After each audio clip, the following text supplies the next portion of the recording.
Check. Testing 1, 2. Check. Eh.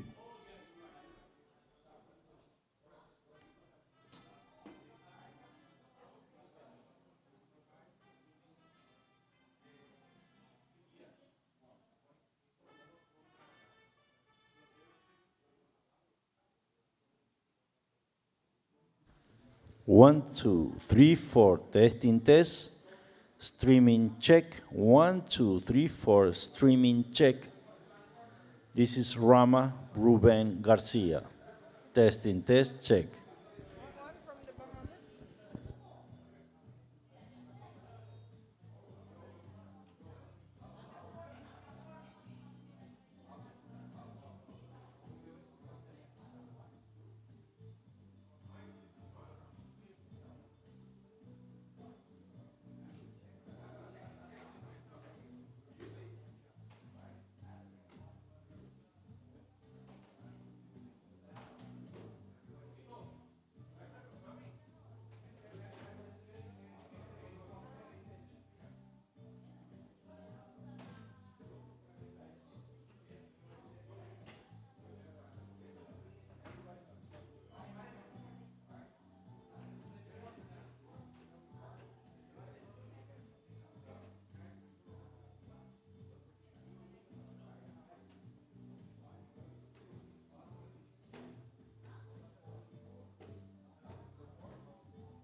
Sound check. Testing, testing. 1, 2, 3. Okay, when Shamato is ready, we'll start to let everybody in. And the Prime Minister and his guests should be down at 7 o'clock. So it's 5 minutes before then. I need everybody in to stand up to greet the Prime Minister.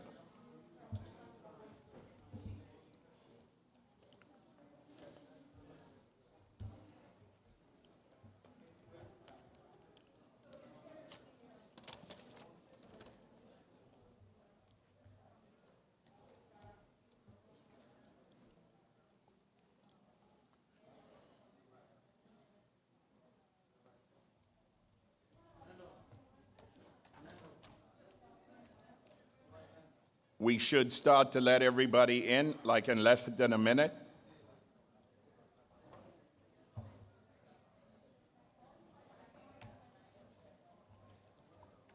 Are we ready?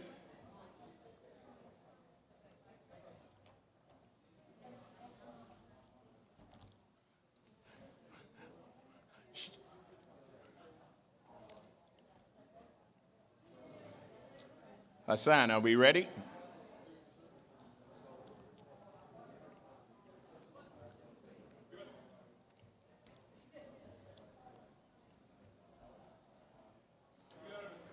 Huh?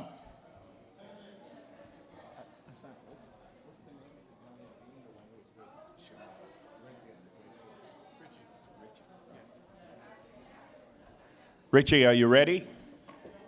Okay, so someone should open the door and let the guests in.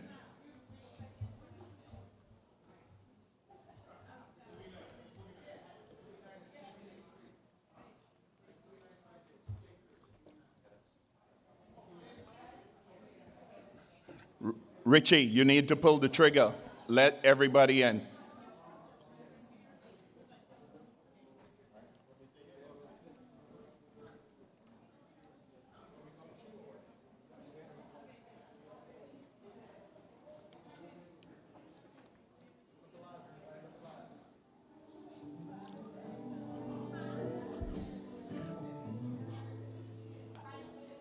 We're ready to let everybody in.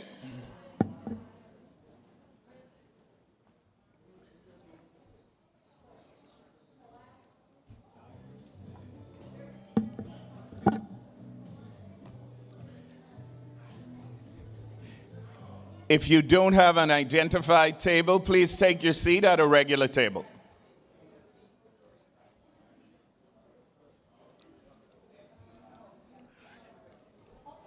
Everybody welcome, please come in.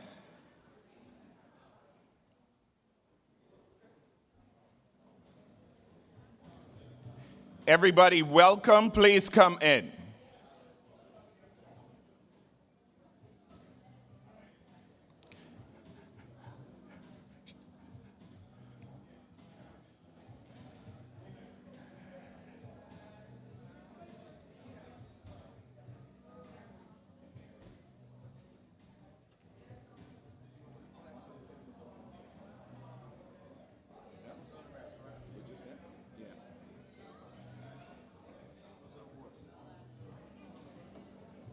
Shouldn't it be 6? Yeah, you know who's missing? Rob Sabalo.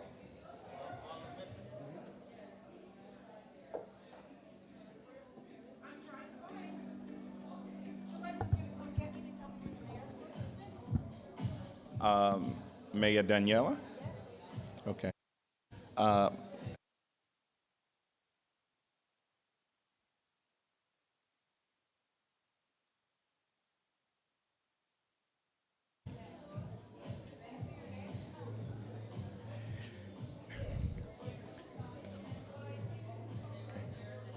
Everybody please come in and take your seat. I'm under a 1-minute hard start. If it's not a table you recognize, just take another table. Please come in, welcome.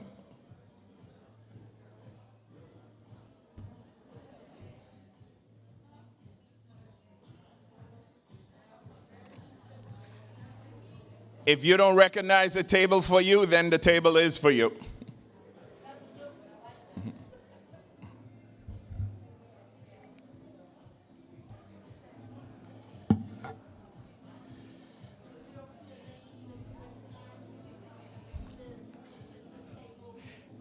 Welcome, welcome. Please come in. Please come in.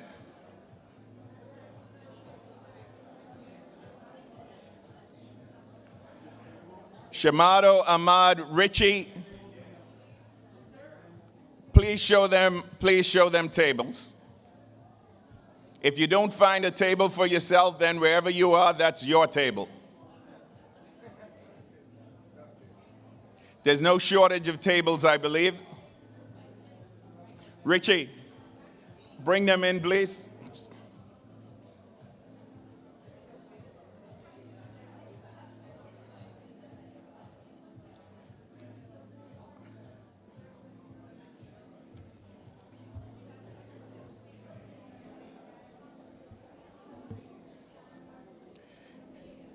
It's my understanding that there's a prize for the person who finds their table first.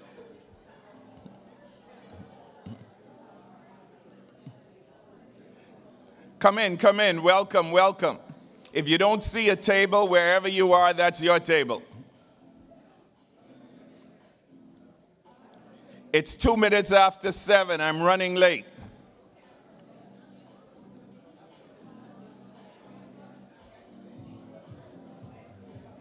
Everyone, welcome, welcome. I get paid by the minute. Please come in, please come in.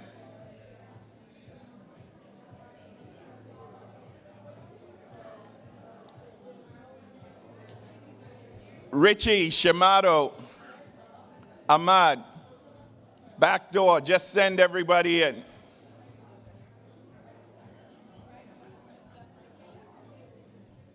Welcome, good evening. I need everybody in because when Secret Service comes down, the room has to be secure. If you don't see a table and you find a chair, it's yours.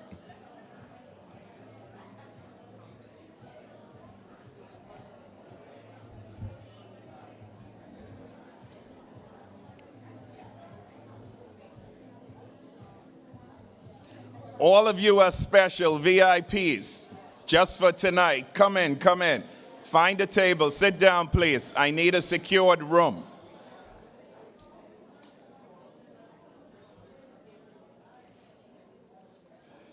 Do me a favor. Look to the left and look to the right of you. If you see someone next to you, I want you to do something your grandmother never told you to do. I want you to say, shh. Look to your left, look to your right. Ah, silence is golden. Come, come. Secret Service will come and secure this room at 7, and it's after 7. I get paid by the minute.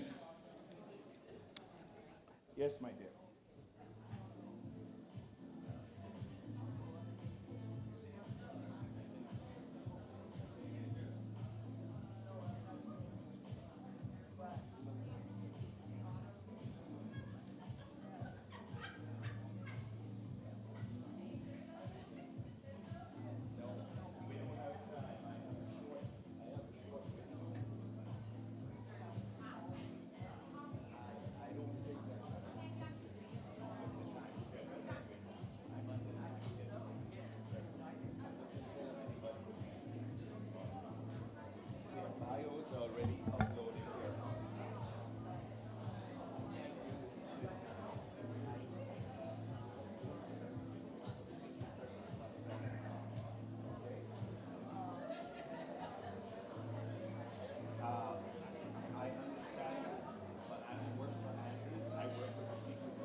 You understand?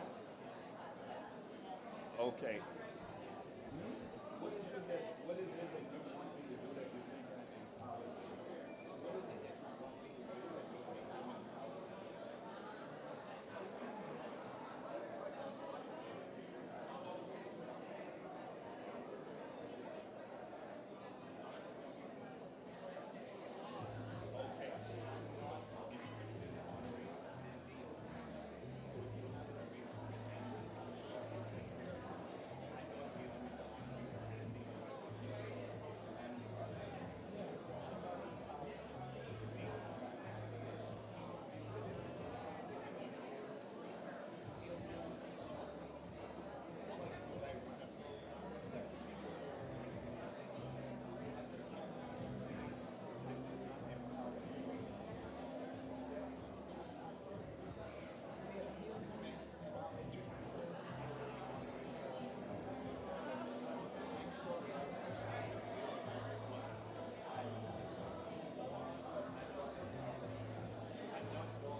Look to your left, look to your right, and do something your grandmother never told you to do. Say, shh.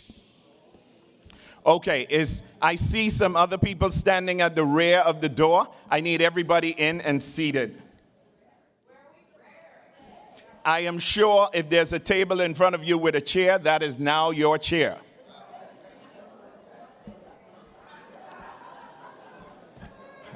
Look to your right, look to your left, and what are you going to say?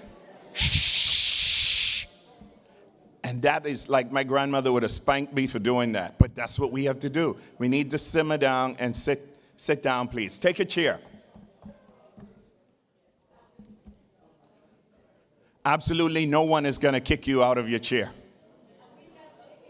Take a chair, please.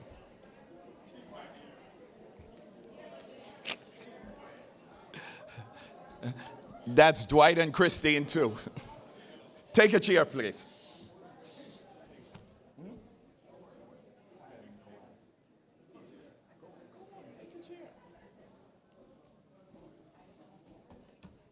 Okay, is everybody in the room?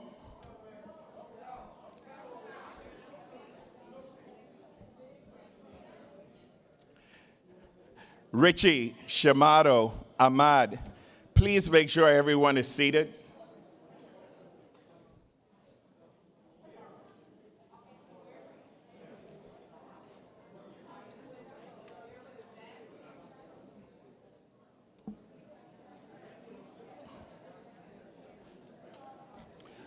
All right, if everyone is in the room, it's time to seal the doors.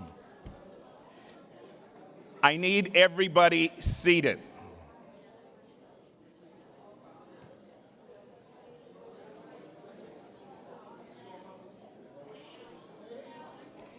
Okay, the countdown starts. 10, 9, 8, 7, 6, 5, 4, 3, 2, 1.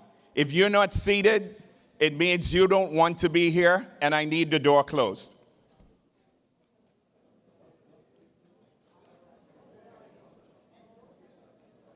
Shamato, please close the door.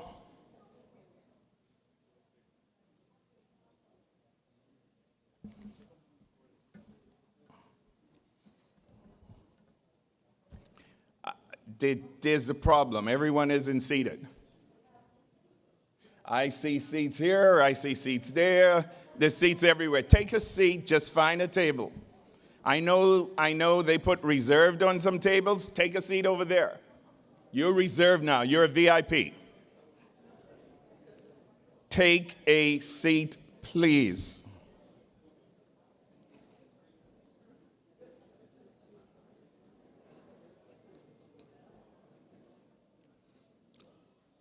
All right. Who is not seated? Raise your hands. I can't see because the lights are pointed at me anyway. Man, you accepted that gift from Detroit, right? You got, Chief, you got the scholarship to Howard University, right? Yes, take the seat. I recognize you. The man who got the scholarship to Howard University, the last one to be seated. Give him a hand.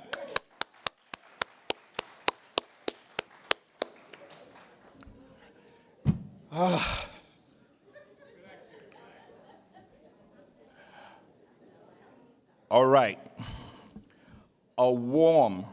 A very warm good evening to all of you, and happy Independence, Bahamas. Give yourselves a hand.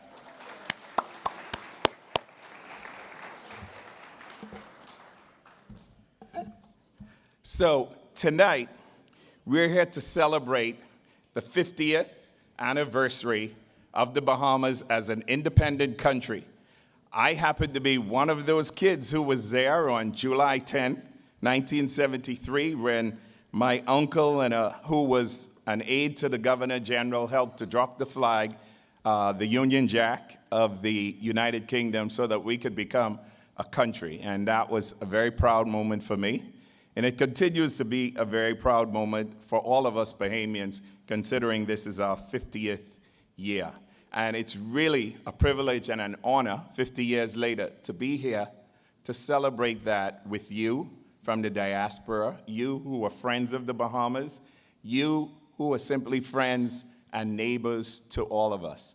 And so I hope tonight will be an evening where we can celebrate the achievement of some individuals and at the same time celebrate our achievement at being able to be a part of what has been a very peaceful transition into a wonderful little country. We have our bumps, we have our problems like we can't find a table to sit at, but all in all, we find our seats and we do pretty well.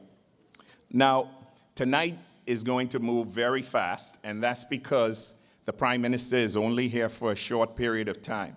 Unfortunately, there won't be any dancing and music at the end of the program, but I do understand you're in for a little treat of culture at the end of the program.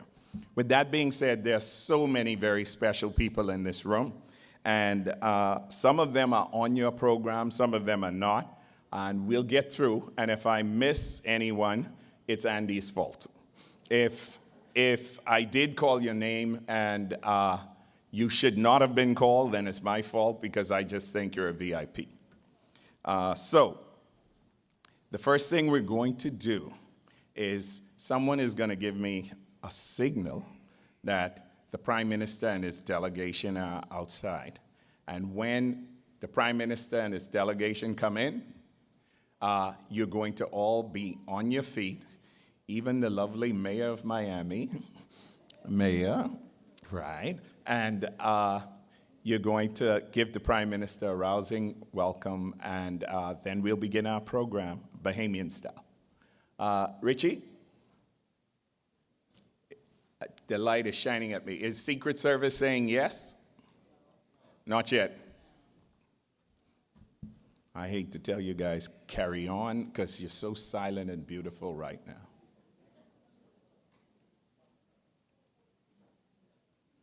I know it's hard. If you need to drink some water, there's water on the tables.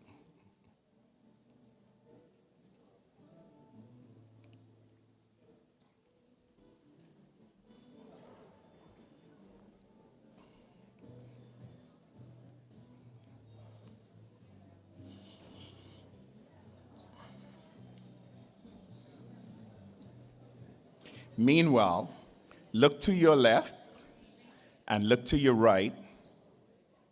And when you look to your left and you look to your right, I want you to say a warm Bahamian good evening. This is my name. What is your name? So that you know who you're eating with. Ready, set, look to the left, look to the right.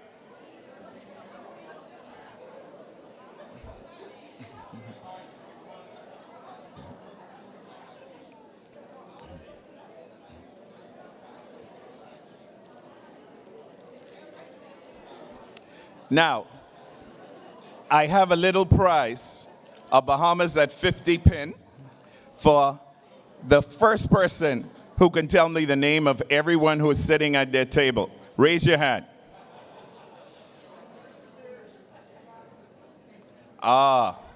The lady at this table right here. What are the names of the 10 people at your table?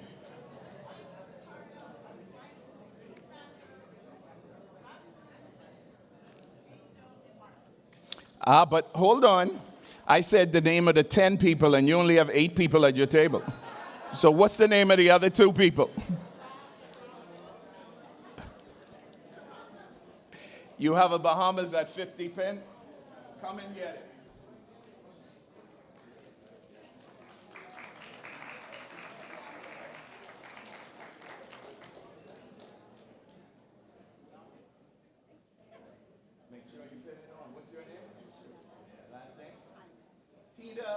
Tina Hyman. Everybody say congratulations, Tina. Now, on your tables, courtesy of the Independent Secretariat of the Bahamas for its 50th anniversary, are some bands. Take your bands and put them on your hand.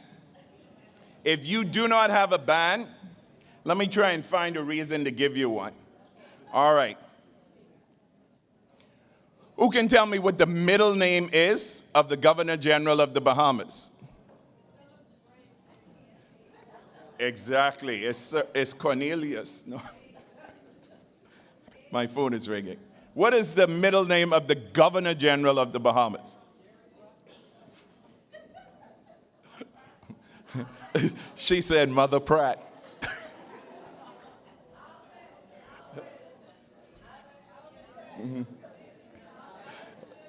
So in 1967, something very important happened in the Bahamas.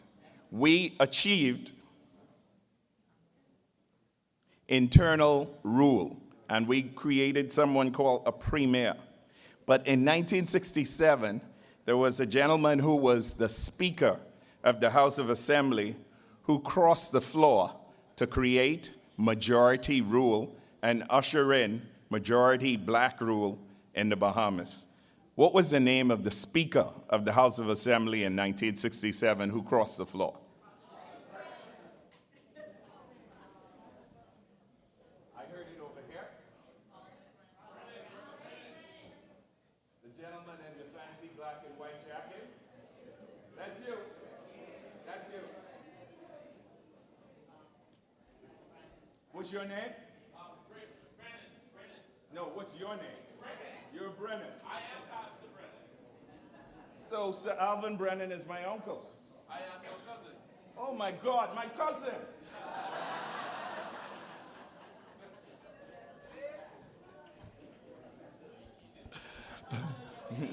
Brennan, you're my cuz, man. Gotta write me a check now. A real cousin would. All right. Here's another piece of independence criteria, trivia. Another piece of independence trivia. So, who was the reigning monarch in the British Parliament when the Bahamas was granted independence?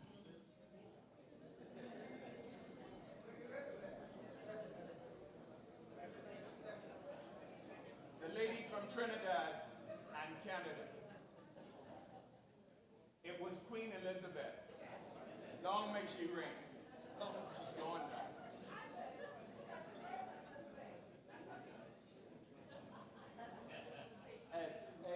And she is a behavior because she say, you rob us, you cheat. You know that happens at Junkanoo, right? Darlene, please give this to her.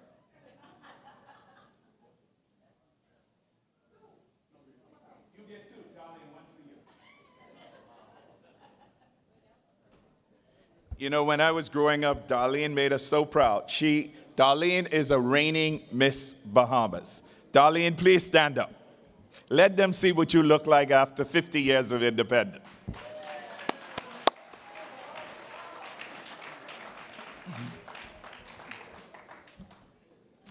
Do I have a signal yet?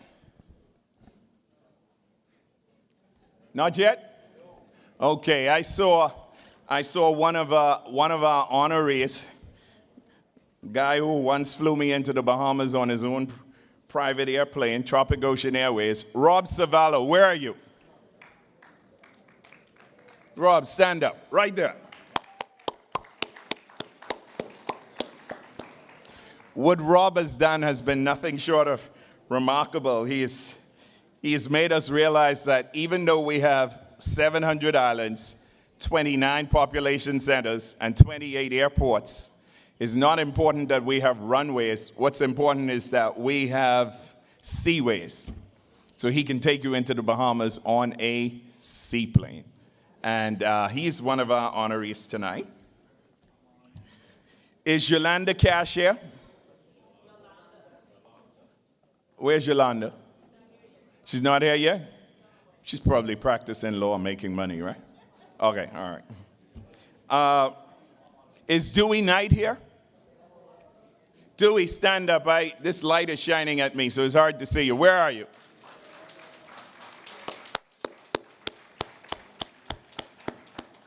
Dewey, you used to be taller, man. Dewey used to be taller and he used to have an afro. What happened? 50 years later, you see? Upstairs with the Prime Minister is Will and Heather Packard. Dr. Bill Picard he's not feeling well tonight, so he's not here.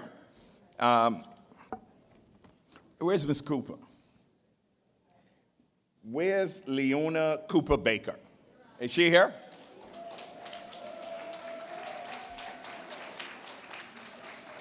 Leona, please stand so we could see how glorious you look.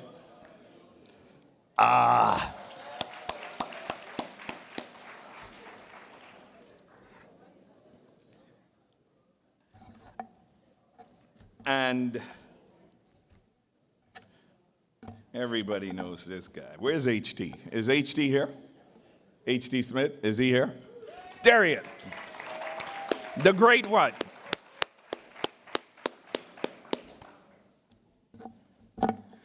Now, we usually don't start a program without prayer, and we won't be starting until the Prime Minister comes in, by the way, but I want to make sure all my people are in here. So, Reverend Brown, Vincent Brown, pastor, St. Matthew's Church, where are you?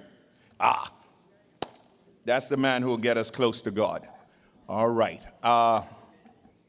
So I think everyone who's on the program is here. Oliver, the chairman, are you here? There's Oliver. The mayor is here. Okay. Congresswoman is here. Frederica? No, I saw her last night. She's not here yet. Okay, so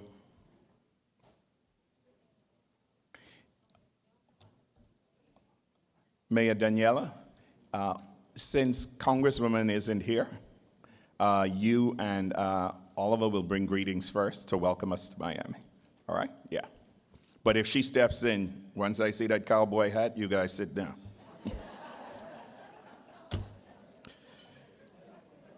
The mayor of the city of Richmond, Levar Stoney, is he here? Stand up so we can see you. See, I'm getting this program wrapped up so I can make sure everyone who's here is here and we just rush right through, right? So we already gave them their congratulations. Rosie is here. I saw Rosie already. Miss Pigney, the grand doll of them all. Enid Pigney, raise your hand. Right there in the center. I don't think anybody here is younger than Miss Pigney. Do you? Okay, great. Now my poet, Gary Allen. Where's Gary? Gary.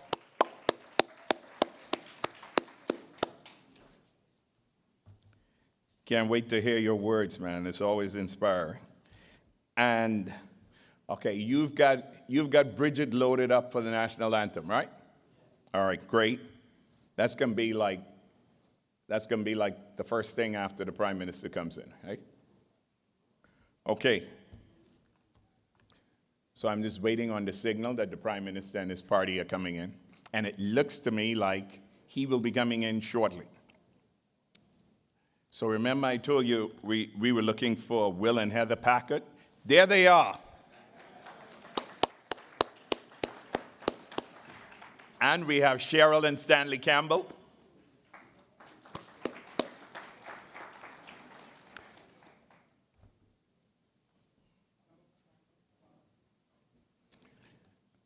All right, so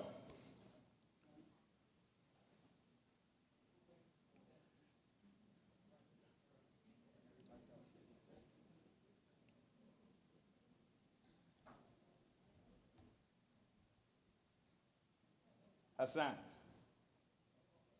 not yet?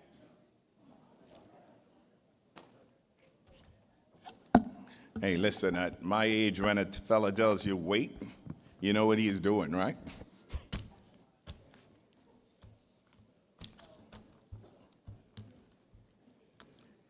Anybody ever remember something called prostate? Right, that's what we guys do when we say, wait, we're coming soon. Ah, see, now you start to remember, right? Don't be like angry with me. It just happens. You age, and when you gotta go, you got to go, right?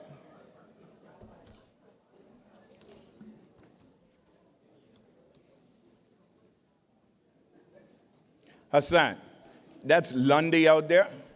Yeah, ask Lundy and those to come in.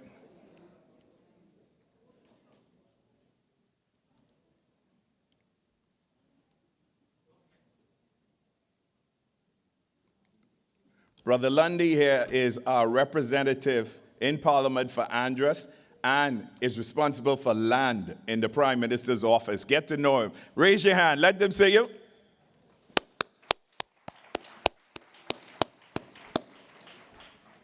If you could get an appointment to see him, you're going to get some land.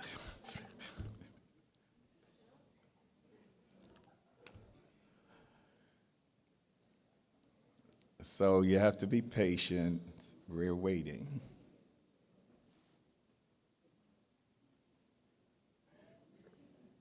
Richie, Ahmad, anything yet?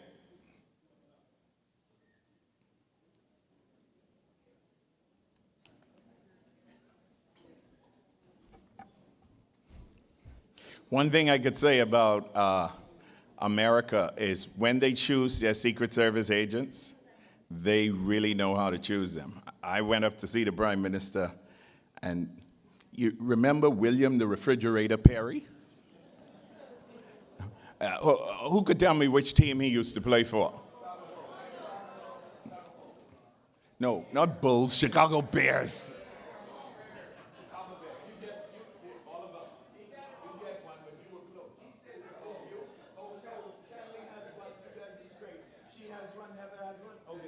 Good.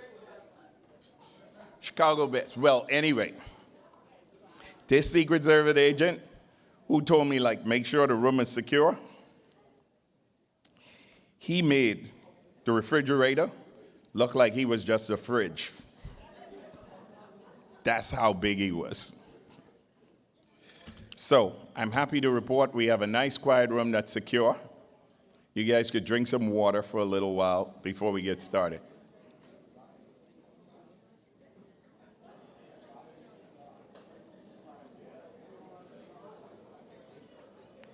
The good news is they know you're here.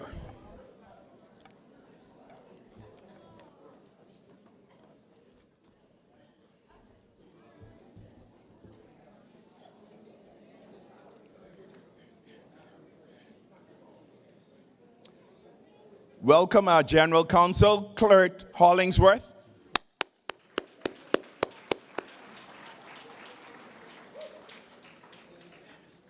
And of course, give a rousing welcome to Andy Ingram of NABHOOD.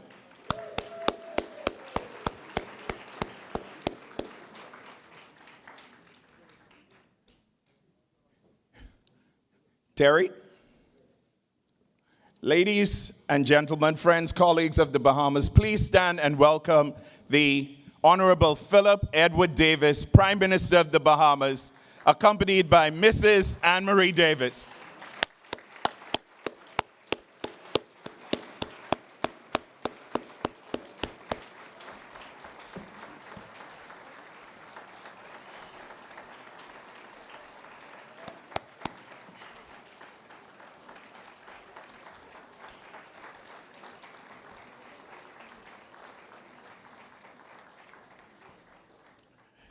Ladies and gentlemen, please remain standing for the national anthem of these United States of America.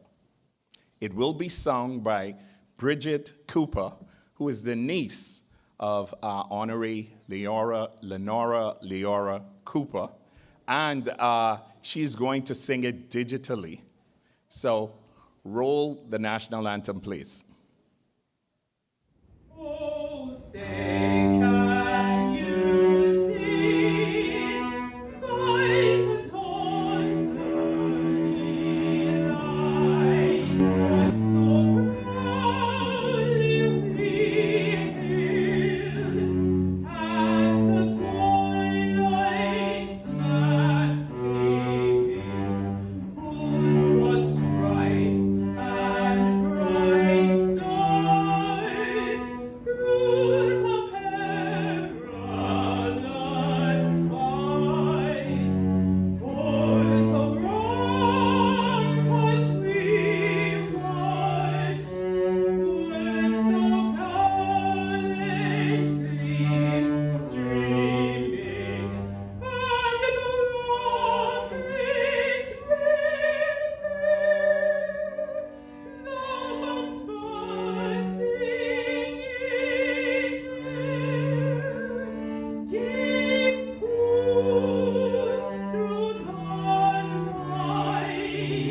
And I would ask you now to please remain standing for that country that we're here to celebrate, its 50th anniversary, the national anthem of the Commonwealth of the Bahamas Islands, sung also by Bree Cooper.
Is that a mezzo soprano or what?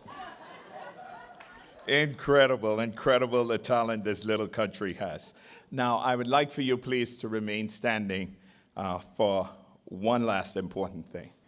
In the Bahamas, unlike some of the other countries I've lived and worked in, which have their own tradition, we don't do anything without asking first for God's guidance.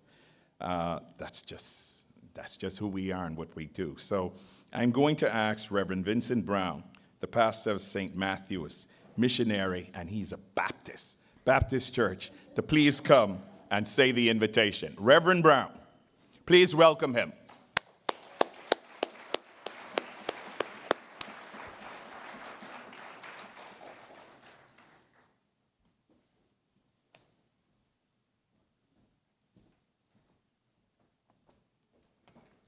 The Lord be with you. Let us pray. Eternal Father, we thank you. We bless your holy and awesome name for this gala. We thank you, O God, for the organizers. We pray that you will continue to empower them, bless them, and keep them. We thank you for our Prime Minister, our Consul-General. O God, you've been good to us. 50 years, Heavenly Father, God, you've kept us. And as we come to celebrate tonight, we pray, oh God, that we'll continue with all the impossibilities ahead of us, continue to lift up our head, continue to empower us, continue to support one another as we strive for excellence. And also, God, we ask your blessing upon the food. In Jesus' name I pray.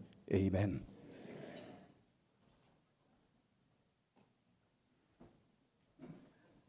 Thank you, Pastor Brown. I'm pleased to say you can now be seated. Remember in the beginning how hard it was to tell you to find a seat?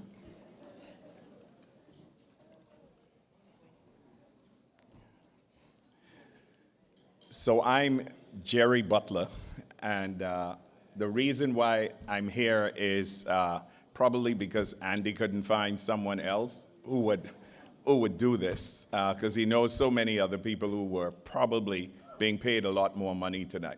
So I am proud and, of course, very privileged to be in your presence and certainly to be in the presence of such distinguished persons, and especially my Prime Minister, who has been a personal friend of my family and who I've known from generation to generation, as well as his dear and lovely wife, Anne-Marie, who is both a professional colleague and is someone we're very proud of calling our First Lady.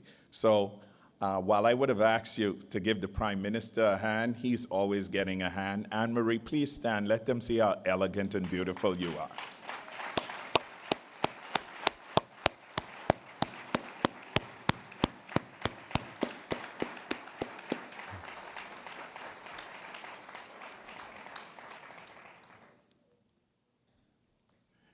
Thank you very much.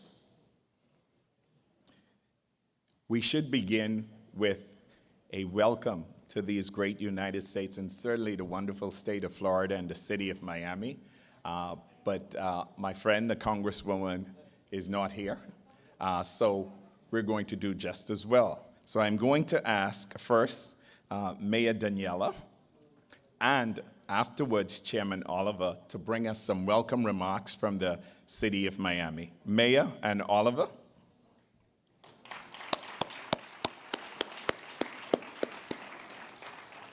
So Oliver Gilbert is chairman of the Miami-Dade County of Florida. And of course, everyone knows my favorite mayor, Mayor Daniella. Welcome. Thank you so very much. Thank you. Well, ladies and gentlemen, I went first yesterday, so I think the chair should go first today. She just did that because my family's from the Bahamas, y'all. It's like Bahamian affirmative action. Don't tell the Supreme Court. Yeah, we still believe it. I'm joking. Mr. Prime Minister, Mrs. Davis, to the ministers, all the visiting guests and dignitaries, let me just start by saying welcome to Miami-Dade County.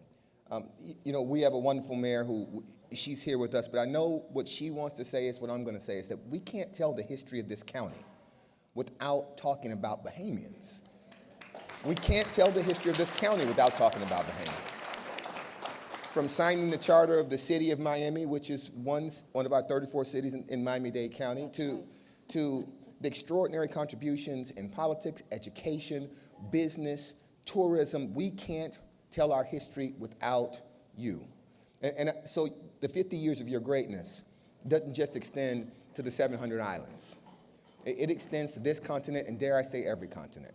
I'm very happy that you all are here tonight. I'm very happy that we are all here tonight to celebrate the Bahamas. I'm pleased that we can all stand here, and I'm especially pleased that I get to say congratulations to one of the honorees, my good friend Dewey Knight. You all give him a round of applause. Yolanda Cash-Jackson, H.T. Smith. We can't, the list of notable Bahamians is literally endless. And so it's because of that when I say welcome to Miami-Dade County, what I'm really saying, Mr. Prime Minister, is welcome to your second home. Yes. Excellent. That's very good. So I join my wonderful friend and colleague, Chairman Oliver Gilbert, in saying how proud we are to celebrate with you this very extraordinary 50 years. And I must say you have more than 50 years of impact. So, right? Like starting the city of Miami, that was a long time ago. So, hey, you know, oh, and here's the Congresswoman. Yay.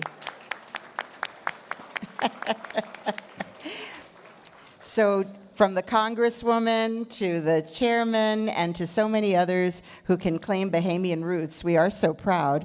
And I'm thinking maybe if I do a little genetics test, I might get some Bahamian in me too. How about that? Okay? I'd like to be an honorary Bahamian, especially on the 50th anniversary.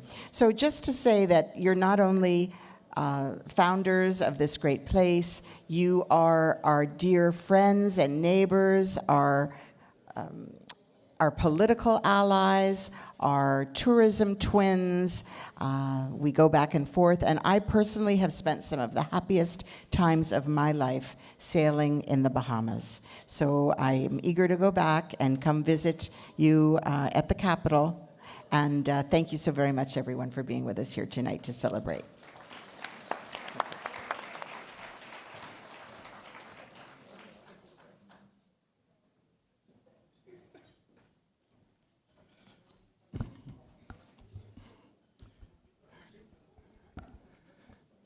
So I was on a flight from Washington, D.C., where I was a diplomat coming down, and I was sitting in first class, and behind me there was this lady and coach.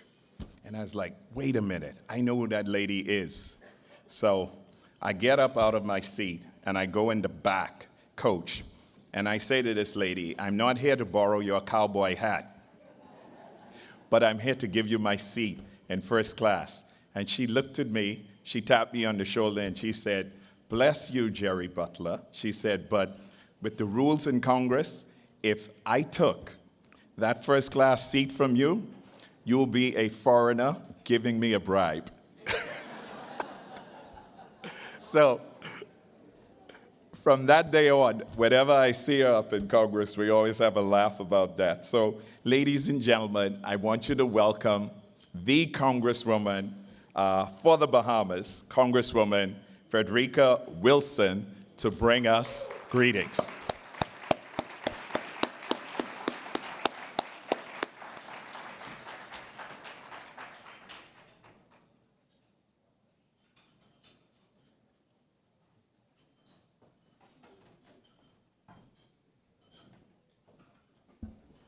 Wow, this is just amazing. How's everybody? I am so thrilled to be here this evening. This is the second annual Bahamas Diaspora Awards Gala, celebrating 50 years of the Bahamas. And I'm just barely trying to feel better. I have the worst cold, so bear with me. It is my distinct honor to welcome all of you to South Florida. I am the first and only Bahamian American in Congress who has ever been to Congress. And I take pride in my Bahamian roots. From the goat skin drums to the Junkanoo band to the Johnny cakes and the coconut candy and the conch fritters and conch salad and the Caribbean flavors on our plates to our iconic style, I'm filled with so much pride to be surrounded by Bahamian brothers and sisters that remind me of how truly special our Bahamian culture is. And I am so proud of our Prime Minister and the First Lady who represent us in such grand style. I'll tell you this, we don't have this Bahamian culture in the halls of Congress, but right here in South Florida, everywhere you look, you can see Bahamian culture woven into the fabric into our community. And throughout the 19th century, Bahamians played a pivotal and remarkable role in the establishment of the city of Miami, being the city's earliest, now listen to this, the city's earliest settlers. And they came from the Bahamas. Black men came from the Bahamas to build the Flagler Railroad.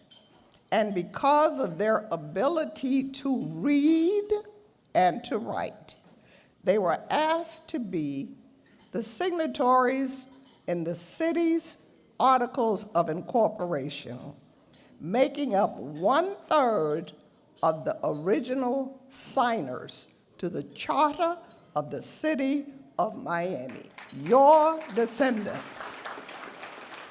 Fast forward today, Miami-Dade County, the state of Florida in America, boasts the largest population of Bahamian Americans within any African American subgroup in the United States of America. So we stand as a testament to the profound impact Bahamians had on the Magic City. From the pioneers who settled in Coconut Grove and Lemon City, to the vibrant neighborhoods of Overtown and Liberty City, the indelible Bahamian influence is spread across the diverse community. But their contributions extend far beyond the city's founding, playing a central role in the construction of some of the most treasured landmarks, such as the iconic row houses in Coconut Grove. So to honor this legacy of influence, we have created a little Bahamas of Coconut Grove neighborhood, just like the neighborhoods of Little Havana, Little Haiti, and Chinatown. And we have marked their heritage in our melting pot of a community. So the Little Bahamas of Coconut Grove serves as a resounding tribute to the exceptional and lasting impact Bahamians had in shaping Miami's vibrant and unique identity. And looking across this room of people, I know that the spirit of the Bahamas will always find a home right here in South Florida. So as we reflect on the past 50 years, I think back of the generations who came before us, the sacrifices, the struggles of our forefathers who fought for us to have a brighter future. So this evening, we honor their sacrifices and vision for a free nation, and together we stand here as the manifestation of their dreams realized. And I could not be prouder to be a Bahamian. And so here's to 50 years and many more years of celebration. May the Bahamas continue to strive. God bless the Bahamas, and God bless America. Thank you.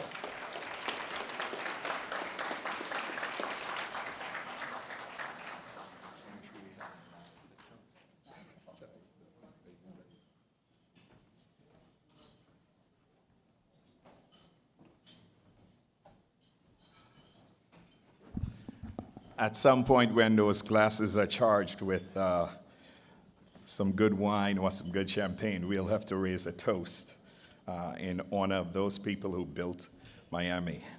When the Bahamas in the early 90s was at the Smithsonian for a celebration of the Bahamas back then, there was a great Bahamian historian, Reverend Cleveland Aeneas, where there was a little kid in the audience who stood up and asked him a question. He said, Dr. Aeneas, how would you define what is a Bahamian?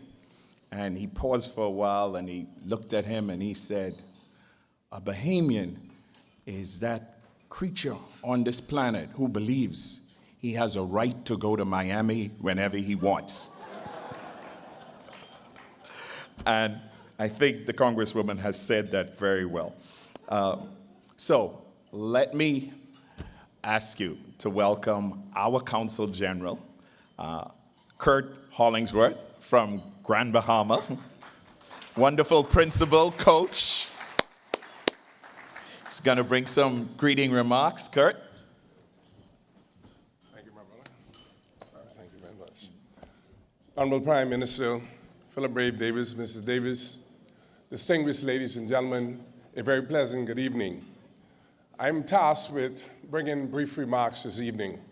And when I was asked to bring these remarks, I looked at the speechwriter and said, could you prepare me a speech, please? And she said, yes. And I said, never mind. There will be many others who will come after me, and there are a couple of who would be before me, and they would say everything that has to be said.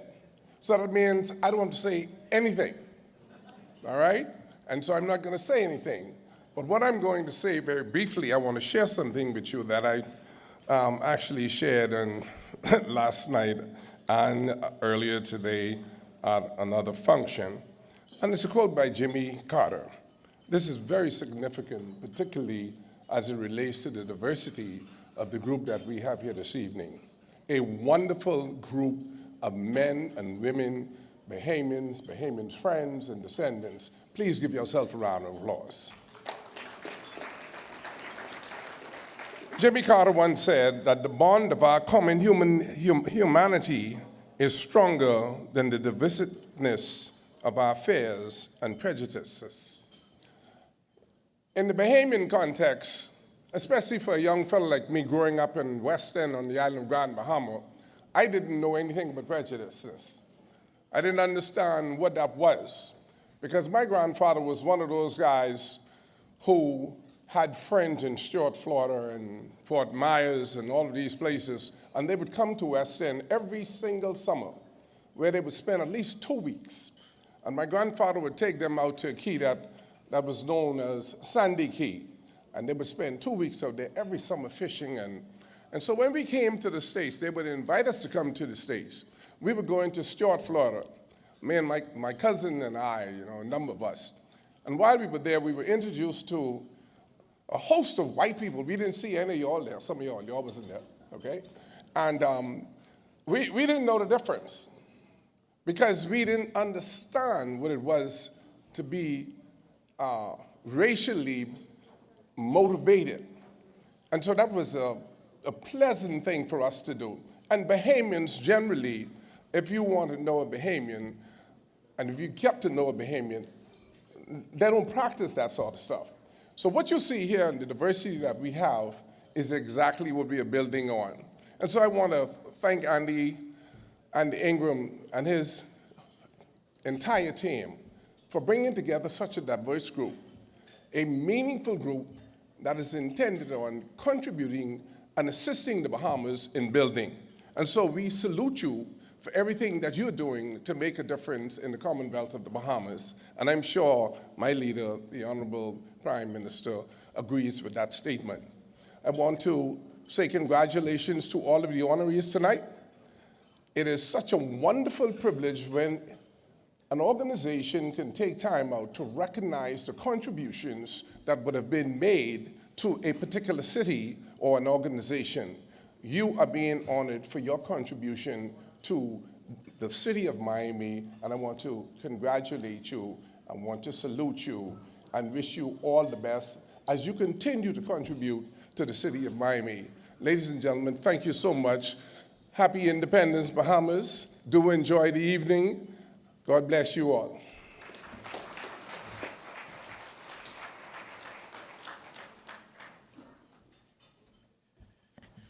Thank you, Consul-General. We'll take a slight little break for something good to revive your soul. And I'm going to ask Gary Allen to please come up and give us the spoken word. Gary?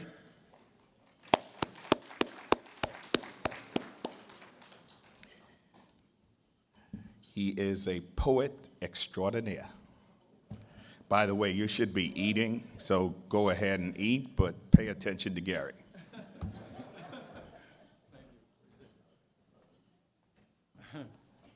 Poet extraordinaire, huh? My aunt calls me the poet laureate. So, God, I hope I brought my eyes up here.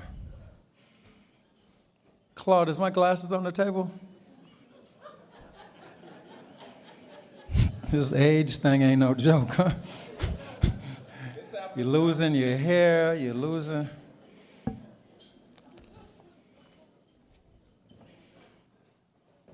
That's how you know when you're a Bahamian, huh? So some of you probably heard this poem before. It's not new, but I've added on a little stuff to it. It's called Where I From. So I call it Where I From, maybe the remix, because of the couple of stuff I added on to it.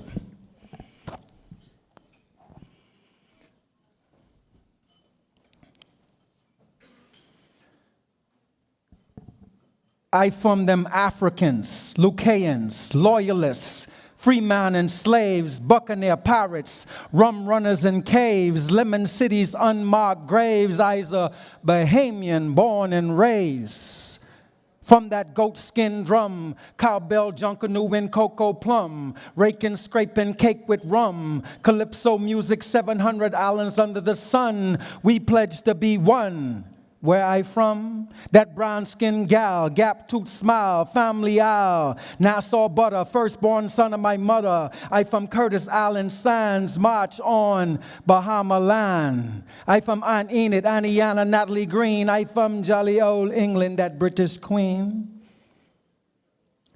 I from FNM and PLP, Salinden, Pinland, sun in that sea. I from Bush Medicine, Sarah C, dipping bread and tea, Ganep and Sappadilly. I from guava and soursop, sugar apple spinning tops, shooting marbles, hopscotch, bow and arrow slingshots. I from horse and carriage, man got sweetheart when he married. I from them outside children look like your pa, right round the corner, they ain't far. I from that 242 area code, Jickney left-hand side of the road, bullfrog dressed up in soldier clothes, went to the river to shoot some crows. They all fly higher and they all fly away, bullfrog get wax and he. Okay, some Bahamians out there. Nassau gone funky, Nassau got soul. I from that black gold, aqua blue. I from that Duanani, how you do? I from sandy beaches, blue skies, crystal waters, Bahamian pride. I from dirties, chicken in the bag. I from Obiaman and Marianne, all day, all night, sifting sand.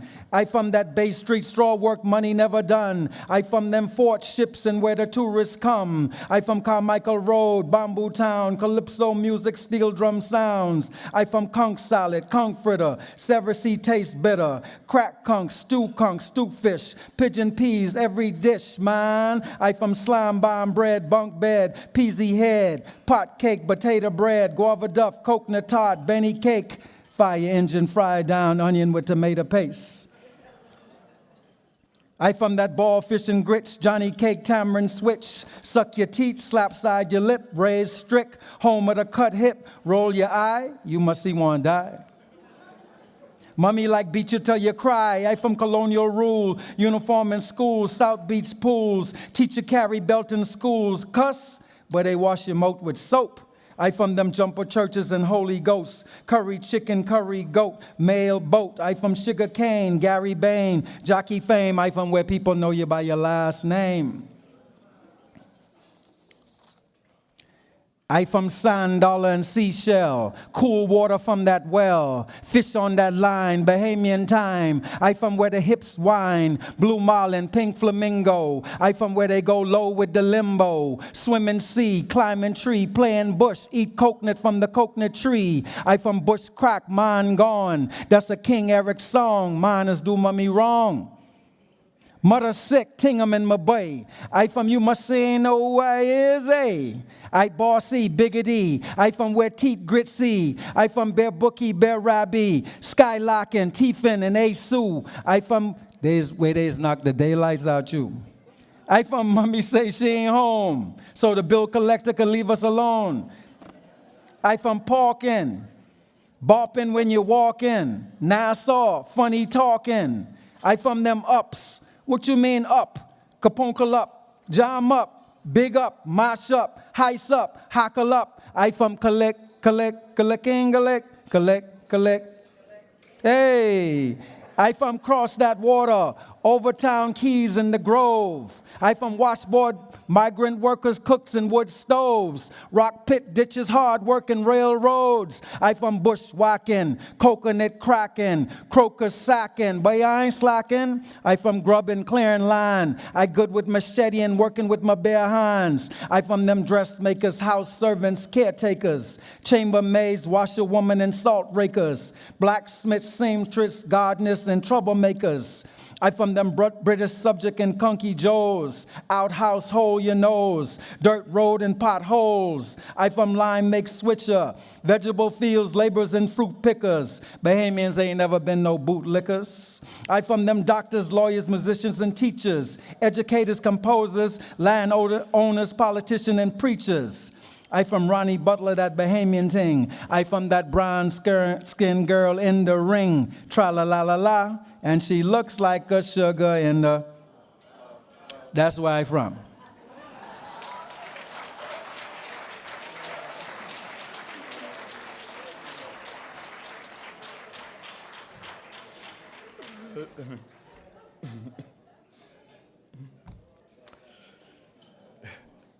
Ladies and gentlemen, give Gary Allen another hat.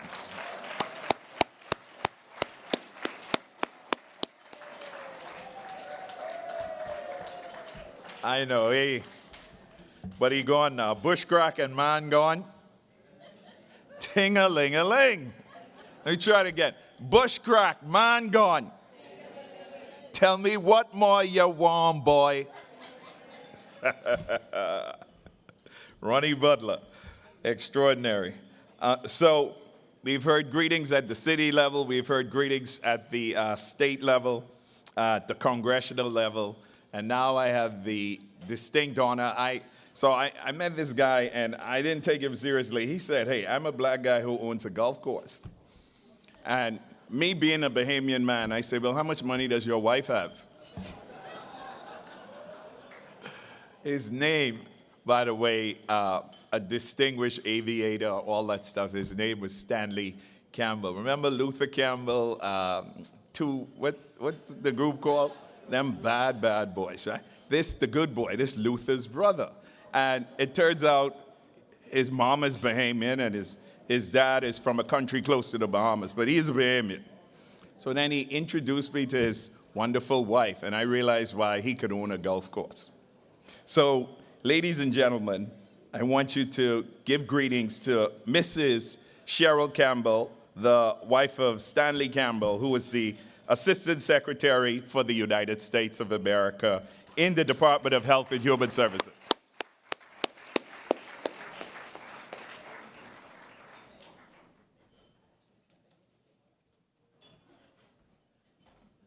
So good evening. I cannot believe I have to go behind a poet laureate. Are you kidding me? Are you kidding me? What have I done? So let me first give God the glory. To this wonderful, distinguished crowd this evening, to our honorable minister and his wife, Mrs. I've gone blank. Thank you. Congresswoman, distinguished guest, honorees, greetings from the Biden-Harris administration. I'm Cheryl R. Campbell, Assistant Secretary for Administration at Health and Human Services. My husband loves to have me describe it as, all of us know Dr. Fauci. Dr. Fauci's boss reports to me.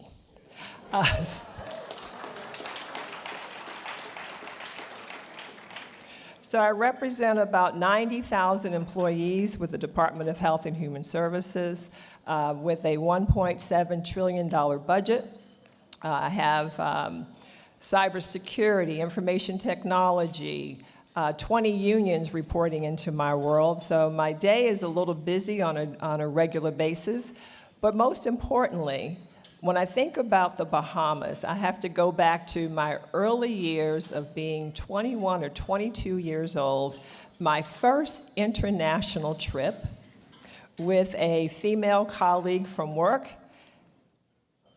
And I have to tell you, the moment we got off our flight, made it to our hotel, we went, oh my gosh, it's all black people. and black people are in charge of everything. It was the most proud moment. It filled my spirit, my heart, my soul with knowing that people of color could command government, command industry, command business at all levels. So it gave me a sense of pride.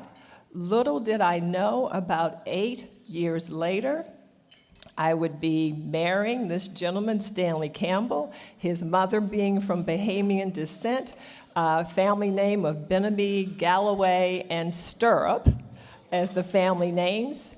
And I have to tell you a quick story about my mother-in-law. When we got married, I'm a native Marylander from the state of Maryland. My mother-in-law flew from Miami with her own pots, and she prepared conch stew, conch fritters, and every possible way you could have conch, and we were all, couldn't get enough. We kept eating and eating, and she kept preparing. But also, when my husband met me, he said, "Oh, that's a woman with a gap. I'm in love." So it has been a connection. So I have to thank the Bahamas for giving me my husband of 35 years. We have 3 amazing sons. I have one that's still not married. Ladies, if you're out there, I'm looking for a wife for one of my sons.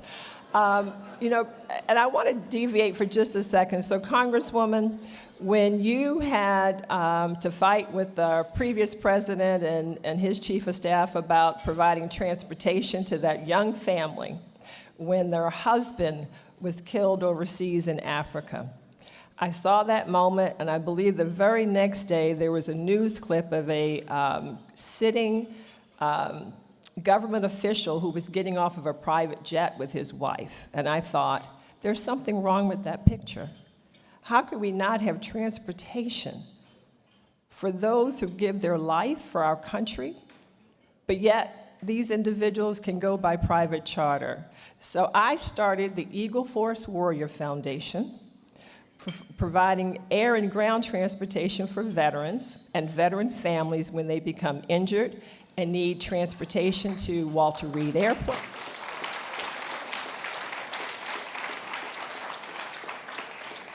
And I also said they should fly first class. So what we did, we purchased 2 Gulfstreams, G3s, so that families could follow and be together in style as they needed to be transported to be at the bedside, because we know our young men and women do better when their families are there with them as they're healing.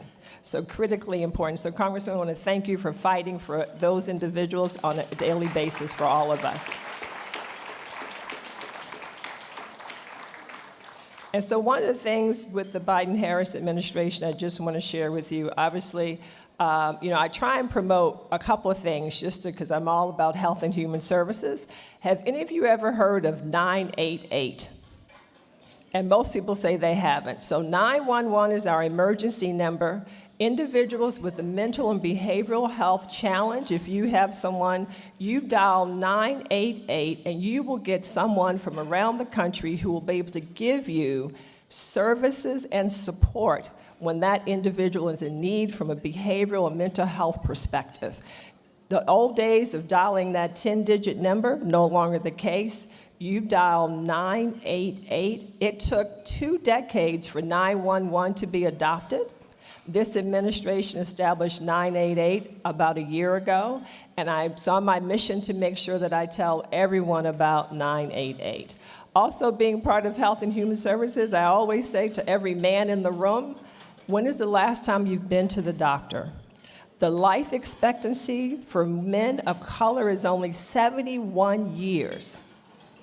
Because we're not taking care of ourselves. So please, when your wives and friends tell you it's time to go to the doctor, please make those appointments and take all your medicine on time, on a regular basis. But Congratulations to all here. Congratulations to the Bahamas for your anniversary. I'm just honored and thrilled. I feel like I've had such a moment from starting the day I stepped foot in Nassau to meeting my husband and meeting my mother-in-law, and she was such a bright light in our lives. So thank all of you and have a lovely evening.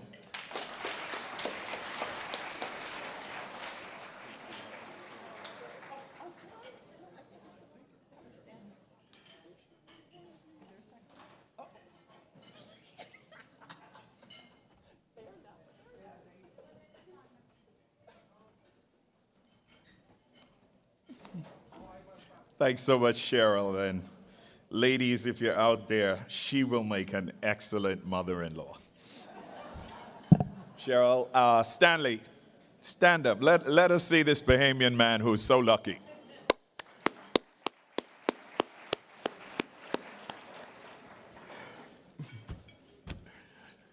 So next to bring us greetings is Brother Haydn Hughes, the Minister of Tourism of Anguilla.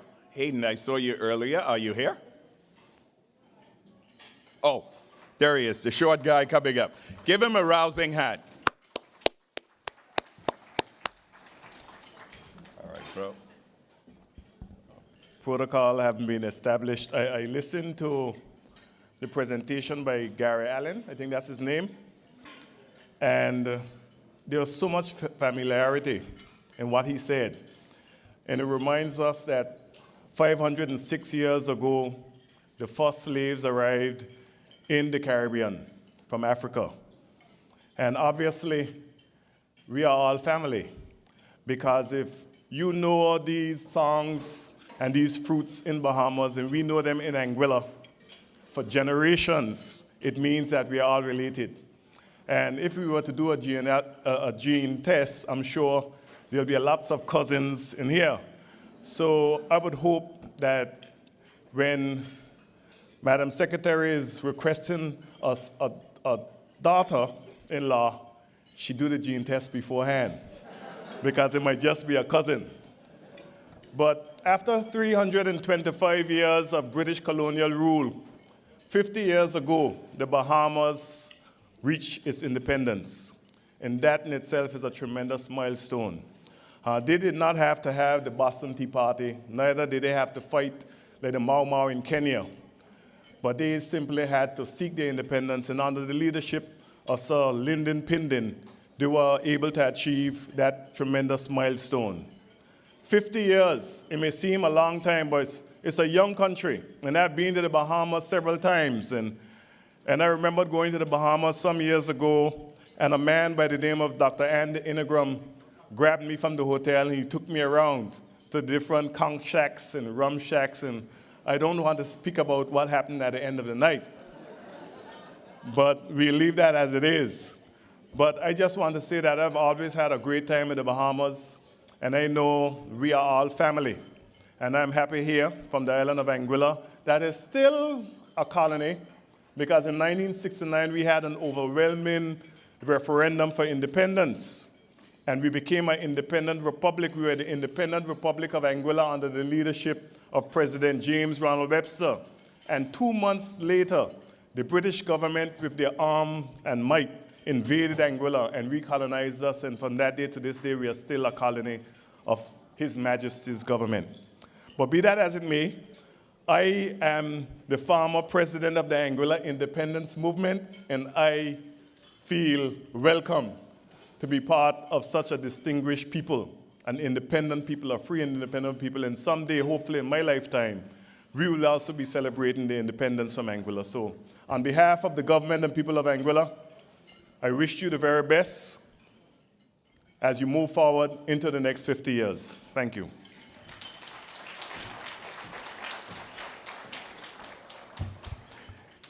Thank you, Brother Hughes. Next up is the United States Ambassador for Peace to the United Nations, Ambassador Jay Patel, who is also a founding member of AHOA, which is the Asian American Hotel Association, and a founding member of NABHOOD. Some of us believe he is the inspiration for Andy creating the National Association of Black hotel owners, operators, and developers because he formed a group that now owns 46% of all hotels in the United States of America, 46%, and he is first generation from that beautiful little country of India. So, ladies and gentlemen, Ambassador Jay Patel to bring you brief remarks.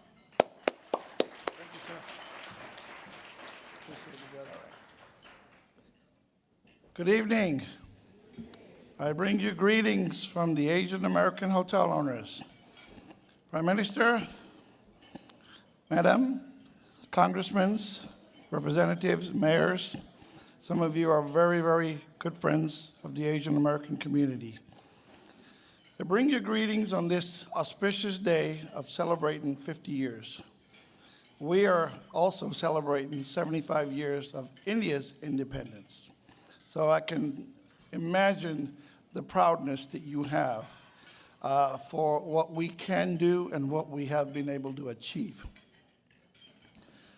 I give you, for those of you who are not familiar with the Asian Americans, getting into the third and fourth generation of owning hotels, many of you may have heard of Patel hotels. Any of you have not heard of Patel hotels? In the US, every highway, every interstate, every city, there is a Patel hotel. And to correct my brother, 62% of all hotels in the US. And when I say that humbly, 62%, we slowly worked on building a network of hotels. Our members today, collectively, are 34,000 members that own hotels. We are 3.1 million rooms in the US and still growing. 4.2 million jobs annually. And again, continuing to grow. And we contribute $368.4 billion to the GDP. Now, I say that not to impress you, but to understand the economics that we as a very small minority group in this country have developed the pillars of the economy. I'm honored as Congressman Wilson, who is a very close ally to our members. And she's very familiar when the Asian Americans do a trip on the Hill, when you got 3,000 of us all looking the same running through the halls of Congress, trying to educate legislators of what's important to us in our business. And I'm happy to say they listen very closely. I like to remind them that these are hotel owners. These are, most of them, very wealthy hotel owners. And they love to write checks. And we support our legislators in lieu of the power of changing rules and regulations. And we only ask for what's fair. Our industry has come to Congress and asked for fairness.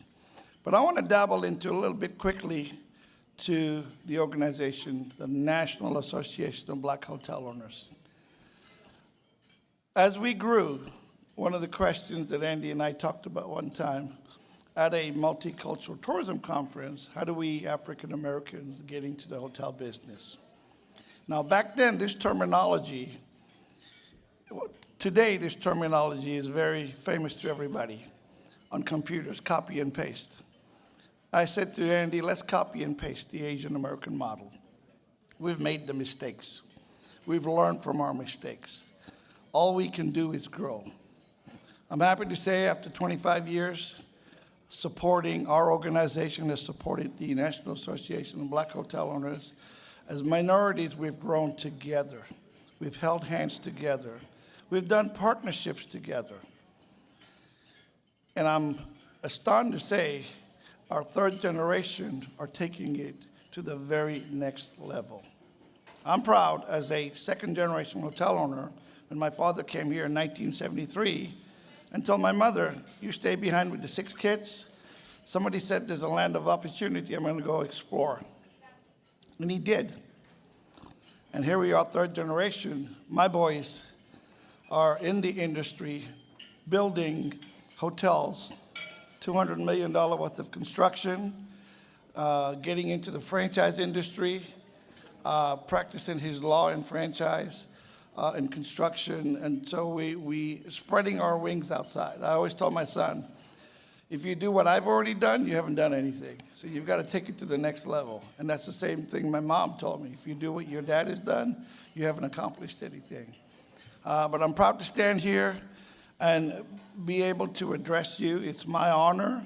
I'm a very big fan of the Bahamian government. I've learned very much from my dear brother and friend Andy being a Bahamian. I used to call him African American. He'd correct me. He said, no, I'm a Bahamian. But welcome back. We've met before. And our 3rd generation has decided to explore and do new things in new countries. My appointment to the Peace Ambassador hopefully will open up public-private relationships and we can come into other developing countries and create new jobs and create new opportunities. But collectively, between Asian Americans and African Americans, we are the driving force of this country on tourism. So with that said, thank you. I appreciate you giving me an opportunity to address you. What's the name of your son? What's the name of your son? Aman.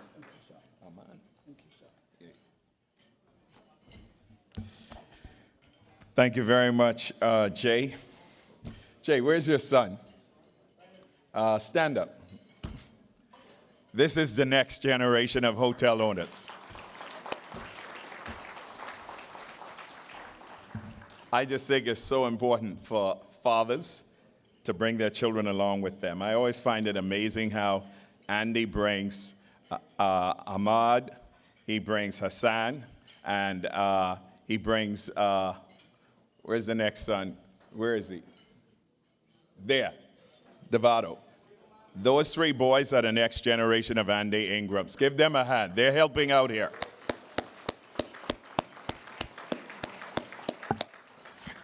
Levar, you're up next, the mayor of the city of Richmond, Virginia.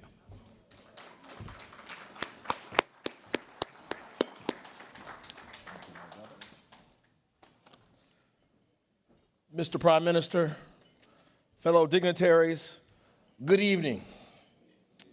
I hope everyone's enjoying themselves here in beautiful Miami, and I want you to know my name is Levar Stoney. I'm the mayor of the great city of Richmond, and today, this evening, I bring you greetings from your cousins from the other Commonwealth, the Commonwealth of Virginia. I'm honored to be here with you all for the 2nd annual International Bahamas Diaspora Awards Dinner and celebrate the 50th anniversary of the Bahamas independence.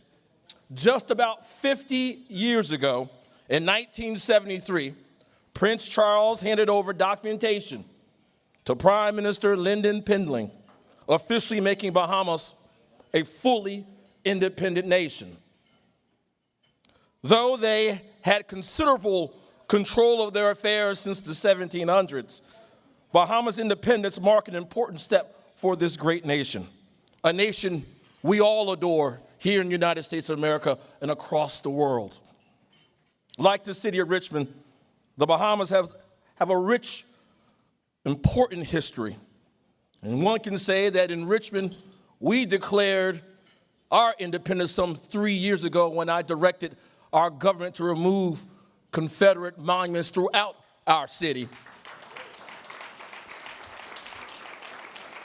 proving that wrongs can be righted and new chapters can be written. And even though our histories can be complicated and extraordinary, today the Bahamas and the city of Richmond are both working towards a better future for all of our people. So with that, on behalf of the Commonwealth of Virginia, on behalf of the great city of Richmond, we celebrate that history. We celebrate the people of Bahamas, and we celebrate Bahamas independence for another 50 years.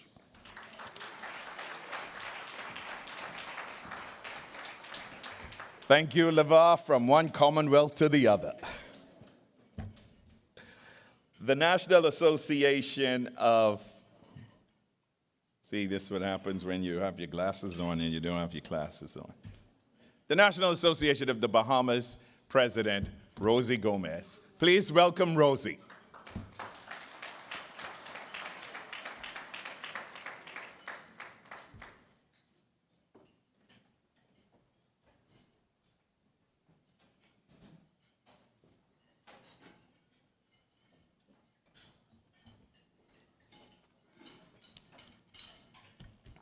March on, Bahamaland. Yes, we have arrived at our golden anniversary, and we're marching now into the future. I stand on the protocol that has already been established and bring greetings to this wonderful audience of leaders and shakers of the Bahamian diaspora in South Florida as the long-standing president of the National Association of the Bahamas. It is indeed fitting to recognize the work of many Bahamians who have contributed to the development of Miami and its surrounding areas. I personally feel very proud that we have indeed played an integral role to bring the city of Miami to where it is today, a bustling center for commerce and tourism, as well as for the arts. Recognizing that work and ensuring our legacy as Bahamians and as neighbors to the biggest economy in the Western Hemisphere, it is a fitting tribute to the foundational work that was done by Bahamians. I wish to congratulate and salute all those who will receive awards this evening, especially our Leona Cooper Baker. I have a little story about Leona. My maternal grandparents migrated to the Clewiston area in the 1920s. They left my mother in the Bluff Cat Island. My grandaunt came here and got married to a Ramsey who were related to the Ramseys in Fox Hill. And one of her daughters ended up marrying Leona Cooper Baker's son. So we're all connected. So congratulations. We as Bahamians and as an association of Bahamians continue in our quest to stand tall on foreign shores, never forgetting from whence we came, sharing our food, our culture, and our way of life. We celebrate the very essence of what it is to be Bahamian and tell the world that we come from a tiny nation striving for excellence. We tell the world that it is better in the Bahamas, especially our beaches and our waters, and encourage our American brothers and sisters to come, visit, and enjoy the hospitality of our people. More than that, though, as an association, we are here to help our fellow Bahamians, whether it is to send much-needed items in the wake of disasters, or to fund scholarships for young minds to develop and steer the course of our beloved Bahamas into the future. The association throughout the years has helped many Bahamians in need, both here in South Florida and at home. A key factor in our ability to come to the aid of Bahamians is our strength as a body, as a group of Bahamians united in our views, in our faith, and in our commitment to serve our fellow countrymen. Our association is celebrating 30 years this year.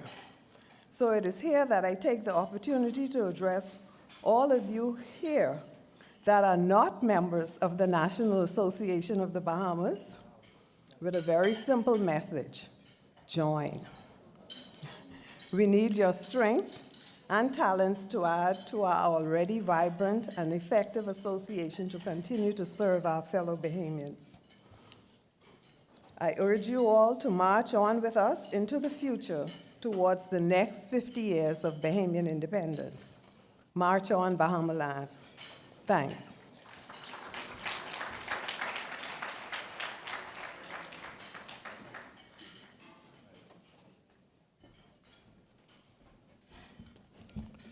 Rosie, thank you so much. Before the Prime Minister came in, I called out some names, and there was one name missing, one of our honorees. She is here tonight, and you know, it's something about being a Bahamian where there's a lot of love, a lot of culture and everything. I think the next 50 years has to be about building wealth and understanding how we could rule not just the Bahamas, but rule the rest of the world with our wealth. The woman who I always have that conversation with is Miss Yolanda Cash Jackson. Yolanda?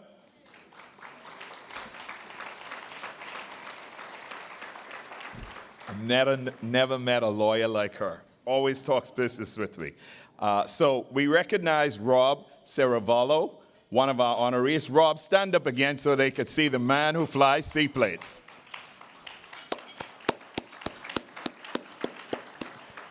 Rob is a Top Gun fighter pilot.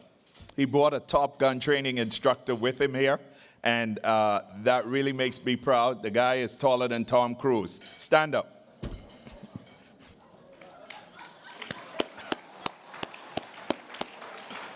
Top Gun, F-14s, Tomcats. These guys are the best of the best. Dewey Knight, where are you with your afro? Stand up again, Dewey. Let them see you. Another honoree, Dewey Knight. And missing out of the room at that time was the great producer, television guy, Academy Awards guy, the everything guy when it comes to Hollywood. Will and his lovely wife, Heather Packer. Will, stand up. Heather, you too.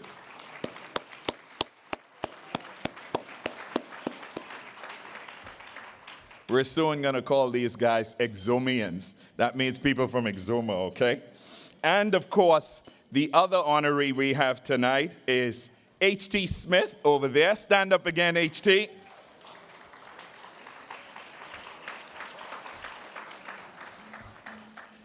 And the lady of us, the lady who we all love, you heard her niece sing those beautiful anthems for us, Leona Cooper. Leona, show us you.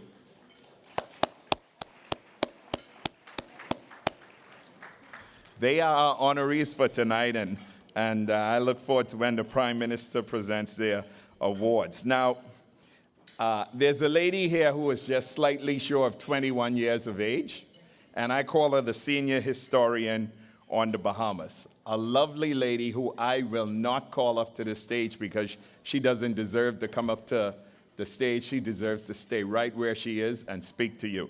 So ladies and gentlemen, please give Dr. Enid Pigney, the president of the Curtis Foundation. Please give her a hand.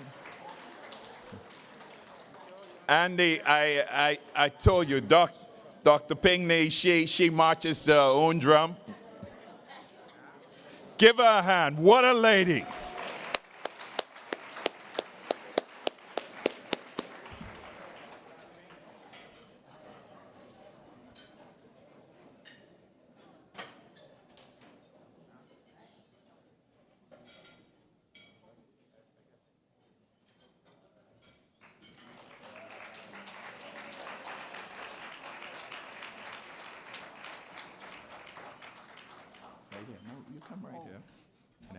This down to you. Okay, thank you. That's close enough. Okay, yes. All right. Show him some love. Yes.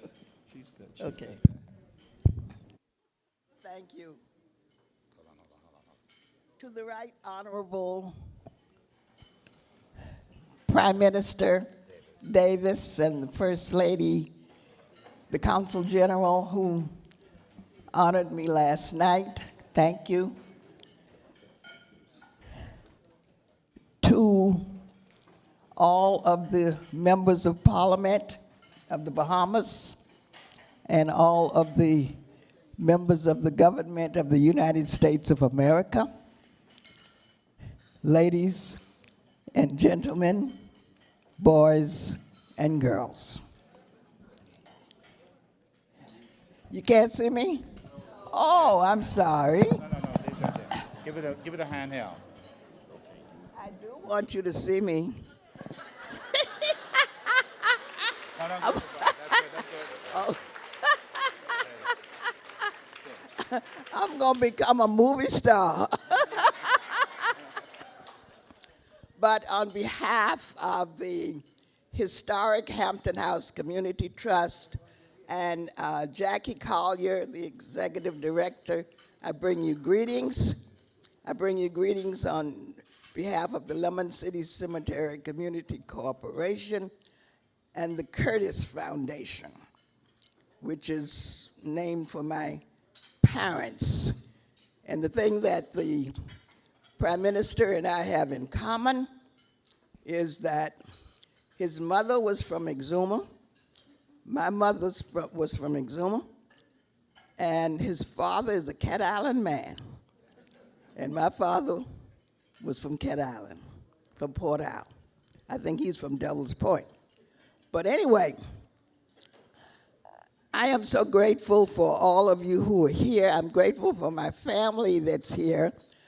I have a cousin that came all the way from San Jose, California, to be here to this event. Niecy, stand up, Niecy White. And then my other cousin came from Exuma, Alvin Clark, to be here. And I just think it's wonderful that we are all celebrating the 50th anniversary of the independence of the Bahamas. Now, in 1973, there were 3 of us in here, I know, and there are probably others of you who were in the Bahamas and witnessed the activities of the independence of the Bahamas. And I want to thank B. Hines. B, stand up, please. I want to thank B. Hines for that column in the Miami Herald on Sunday about the independence. If you haven't read it, and I want you to write the editor a letter telling the editor how you feel about it, because I'm going to write a letter to the editor about the column that she wrote about the independence of the Bahamas on last Sunday. So thank you very much. And back in 1973, my mother was living.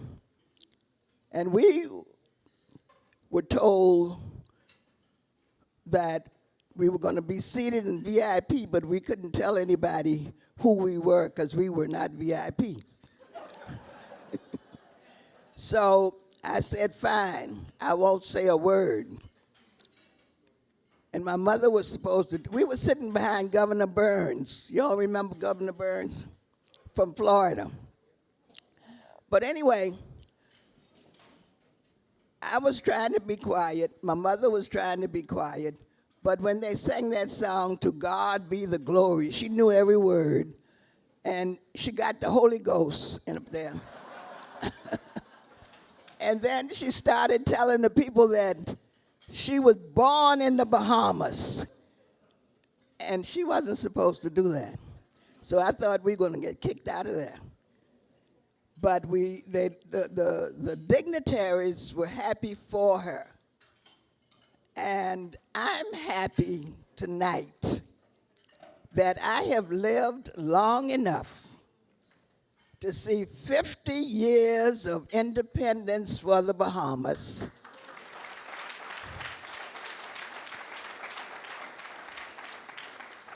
My father, the late Bishop Henry Curtis, came to Miami from Cat Island in 1910. And so my family is a pioneer family here in Miami. And I learned a lot from him and from my mother. And that is the reason why I'm so proud of my Bahamian heritage, my Bahamian culture, that it has made me strong. Because for what I saw my father stand up to, I said, they're not going to do me like that. And I'm proud. I am proud of my Bahamian heritage, culture, and legacy.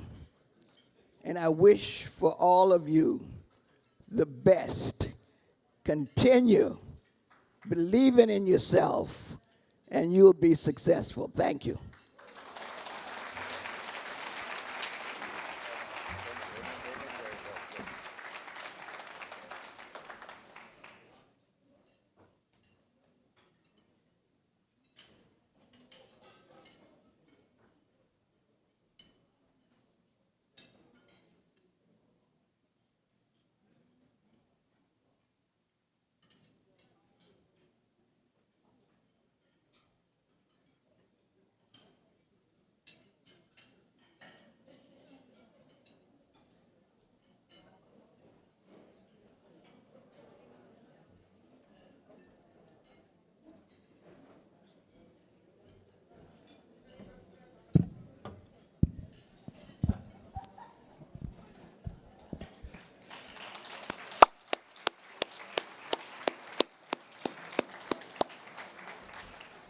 Is she incredible or what?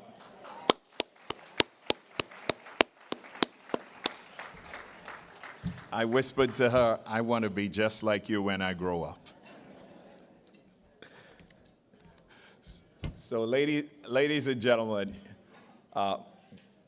one of the main reasons why we're here is because we all got an invitation from my friend, colleague, business partner, father, everything, and probably one of the worst taskmasters you ever had to work with, but a guy who gets things done and a guy who makes me proud. I'm always happy wherever we are to say that guy is a Bahamian and he gets things done. So you know who I'm talking about, correct? So, ladies and gentlemen, before Andy Ingram comes up, listen to some music to welcome Andy to the stage.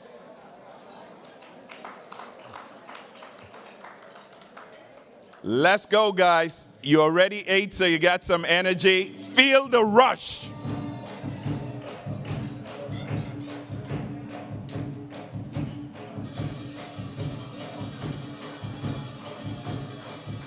You can get up, you know.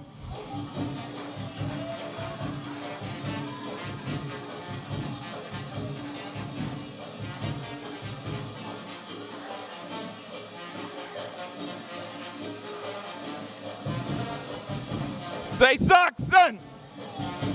Say Valley.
And then Boxing Day morning is over and we got to go to church.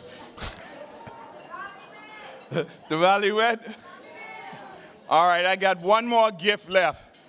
The very last song that they played. What is the name of the fruit that they are referring to that grows on a vine? Miss Bahamas, you always win, hey? Here's your pen.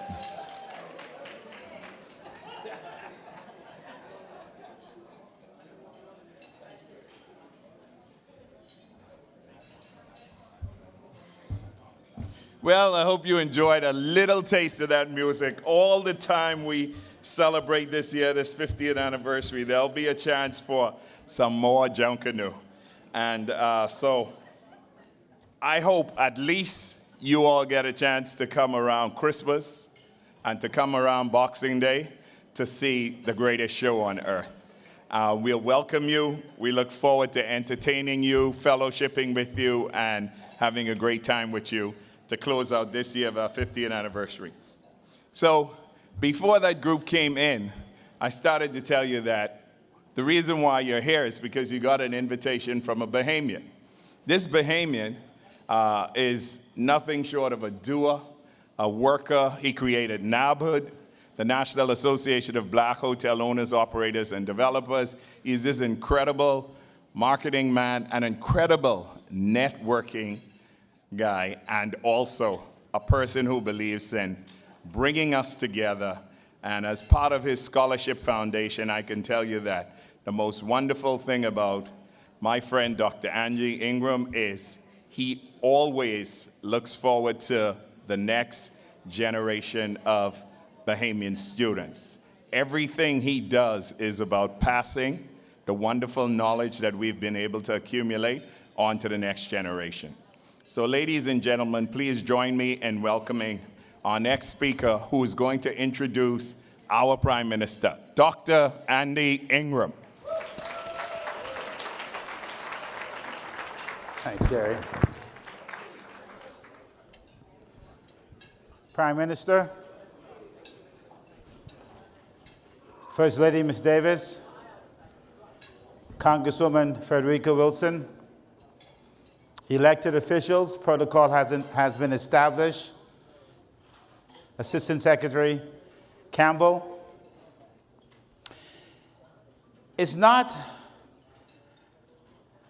easy to work in an environment where you have so many people with great visions.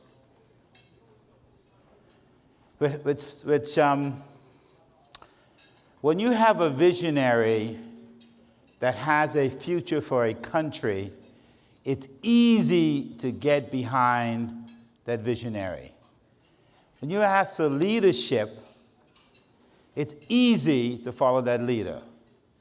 When you ask about work ethic and you watch him work, whether it's day in or day out, doing deals, and when we looked at the schedule earlier today, and he was working yesterday and he was in Brussels today, early in the week, his commitment is like no other but to put the Bahamas on the world stage.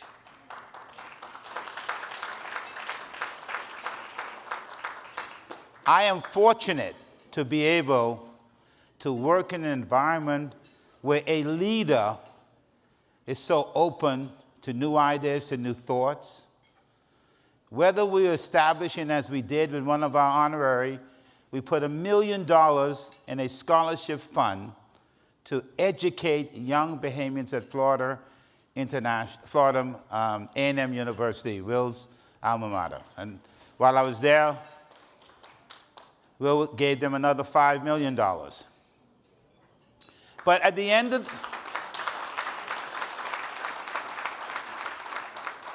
end of the day, we are building one Bahamas. I have the privilege this year of working with a fascinated young lady, Dr. Enid Pinckney.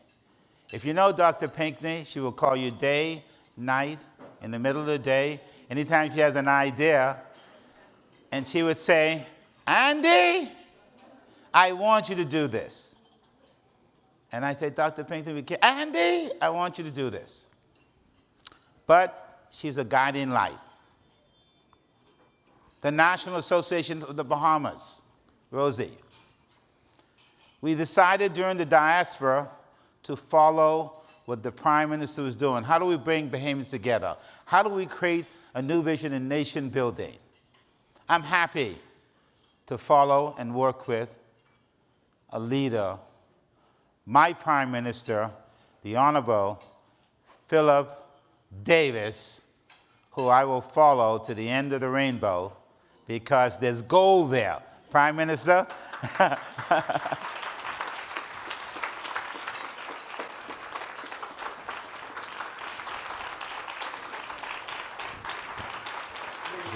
Welcome the Prime Minister.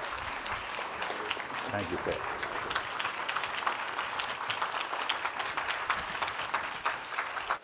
Thank you very much. Please be seated.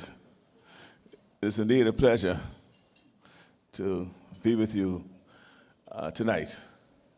And I want to let me express my profound appreciation for your joining us in the celebration of our 50th anniversary of independence. You know, when the thought of independence was seeded in the minds of the movement back then, no one thought that we were ready for it. In fact, there was much doubt as to whether black people, Bahamians, the black Bahamians, would have been able to handle independence. And the truth be told, many of the then oligarchs, the white Bahamians, left the Bahamas thinking that the country will fail. They quickly realized it wasn't failing, and they were back in short order. And many of them will tell you today that they prospered under our leadership than they did under their own leadership.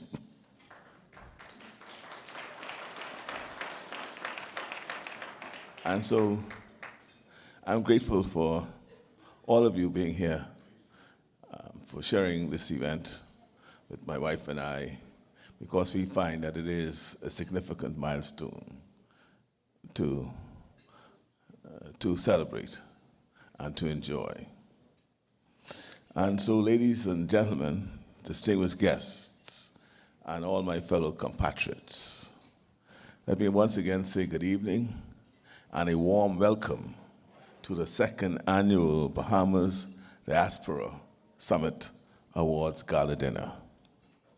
Tonight, we gather with hearts filled with pride and gratitude as we celebrate the theme of the night, working together to empower the diaspora while committed to nation building. It is an honor to be among such a remarkable group of individuals who exemplify the strength and resilience of the Bahamian diaspora, a community that continues to grow and make significant contributions to their adopted homelands. Your achievements and commitment to embracing and promoting our Bahamian heritage and culture are a testament to the bond that unites us regardless of geographical borders. As we stand here tonight, we reflect on the journey that led us to this point. The Bahamas Diaspora Association was born out of the vision to harness the strength of our global community to support our beloved nation. This gathering, a collaborative effort with the National Association of the Bahamas and the Curtis Foundation, holds special significance as we commemorate our 50th year of independence. It is a time to acknowledge the past, celebrate our present accomplishments, and look ahead to the bright future we are building together.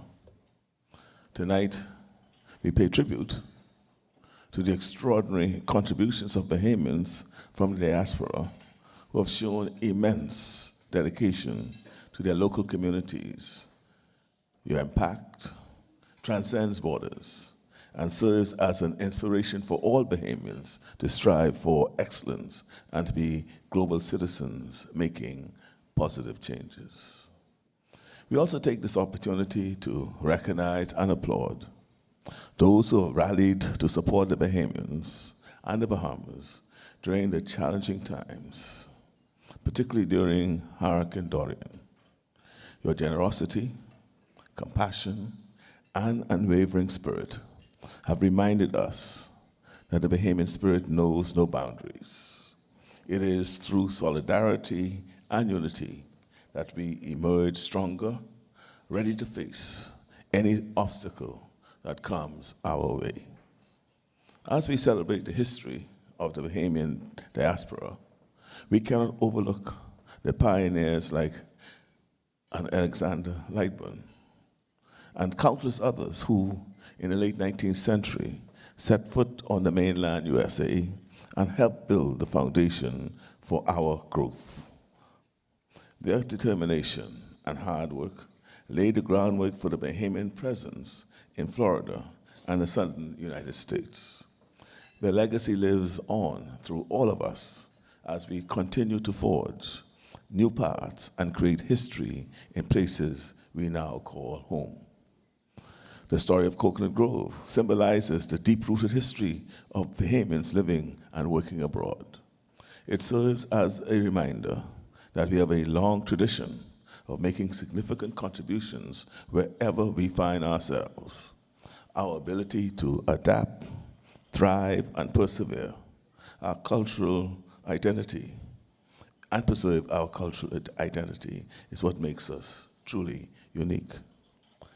Today, our diaspora is a proud, adaptable, and ambitious group made up of professionals, professional athletes, skilled actors, brilliant professors, and staunch activists. You are motivated individuals, broadcasting the rich cultural heritage of our islands. As a relatively small young nation, the Bahamas diaspora has achieved monumental successes at the international level.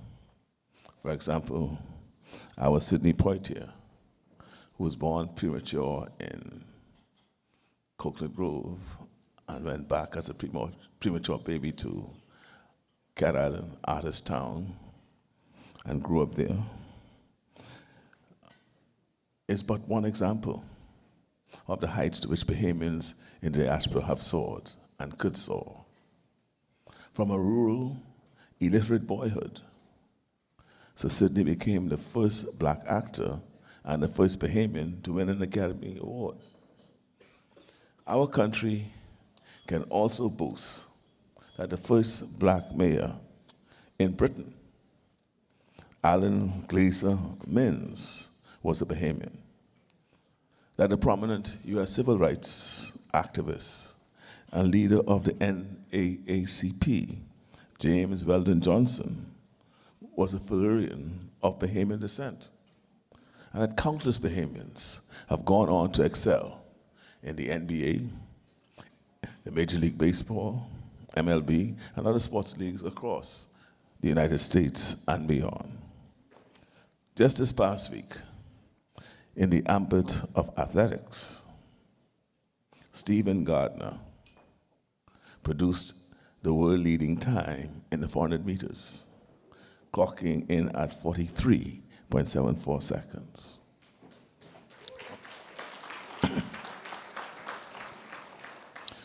Also shattering records in track is Florida resident, our very own two-time Olympic 400-meter Olympian champion, Shawnee Miller-Ubo. You know, there seems to be a tendency, my friends, for Bahamians to excel on the world stage. That's just our tendency. Let me say that I am proud of each and every one of my fellow countrymen and women who have dared to chart a new path for themselves in lands that see them as little more than a stranger. It is not easy to leave home, especially if you have only known the length of a small island. And so, I encourage all members of the Bahamian diaspora to continue to pursue their passions with limitless spirit, strength, and stamina. Continue to break barriers and climb mountains and sail to new horizons. But never forget those subtropical isles, that West Indian archipelago, the favorite Bahama land from which you came. As members of the diaspora, you play a crucial, often untapped role in nation building. In living and working abroad, you have acquired novel expertise and innovative practices which can be shared remotely or in person with your fellow Bahamians. Beyond facilitating knowledge and skill transfer, the diaspora also serves as a powerful voice on the international stage, advocating for our interests and raising awareness of our pressing issues. Your influence defies geographic boundaries, my friends. You possess a unique platform to lobby for positive change for the Bahamas. So seize the day and let's make a difference. Acknowledging and harnessing the power of our diaspora is not an opportunity we can afford to waste. It is a decisive and urgent undertaking, one which can lead to enhanced development, progress, and prosperity for your Bahama land. My brothers and sisters, we need your support. Your assistance will be key in our efforts to build a stronger, more sustainable Bahamas in the years to come. And so tonight, let us remember that though we have achieved great things over the past 50 years, our journey does not end here. Together, we hold the key to unlocking a future filled with prosperity, innovation, and mutual understanding. We must continue to bridge the gap between our homeland and the diaspora, fostering connections and collaborations that empower both sides. Our success as a nation relies on the collective efforts of every one of us, regardless of where we reside. In closing, I invite you all to envision a future where the Bahamas diaspora and our nation stand hand in hand, united in purpose and driven by a shared commitment to progress. Let us work together, bound by the same dream of empowering our diaspora while building a stronger, more prosperous Bahamas. Once again, I extend my heartfelt gratitude to each and every one of you for being a part of this grand celebration. Let us toast to the brilliance of the Bahamian spirit, both at home and abroad, as we embark on this journey of growth, development, and lasting friendship. Thank you, and may the evening be filled with joy, camaraderie, and hope for a brighter tomorrow. May God bless the United States of America and bless the Commonwealth of the Bahamas.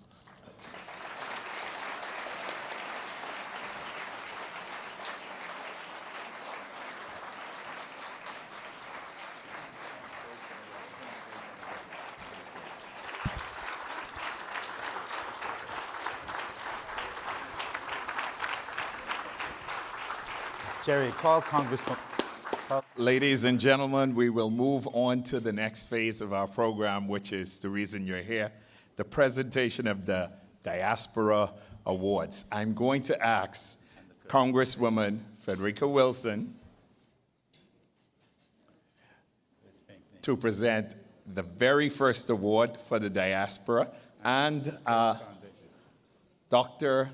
Pinkney Do you want to do it from there, or do you want to come up with us?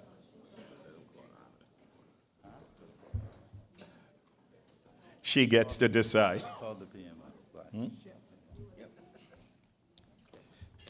So our very first award is going to be the Prime Minister of the Bahamas. And the Prime Minister of the Bahamas wouldn't be Prime Minister without our First Lady, Anne-Marie Davis. Lady Anne-Marie Davis, please come up and receive this award with our Prime Minister. Please welcome her.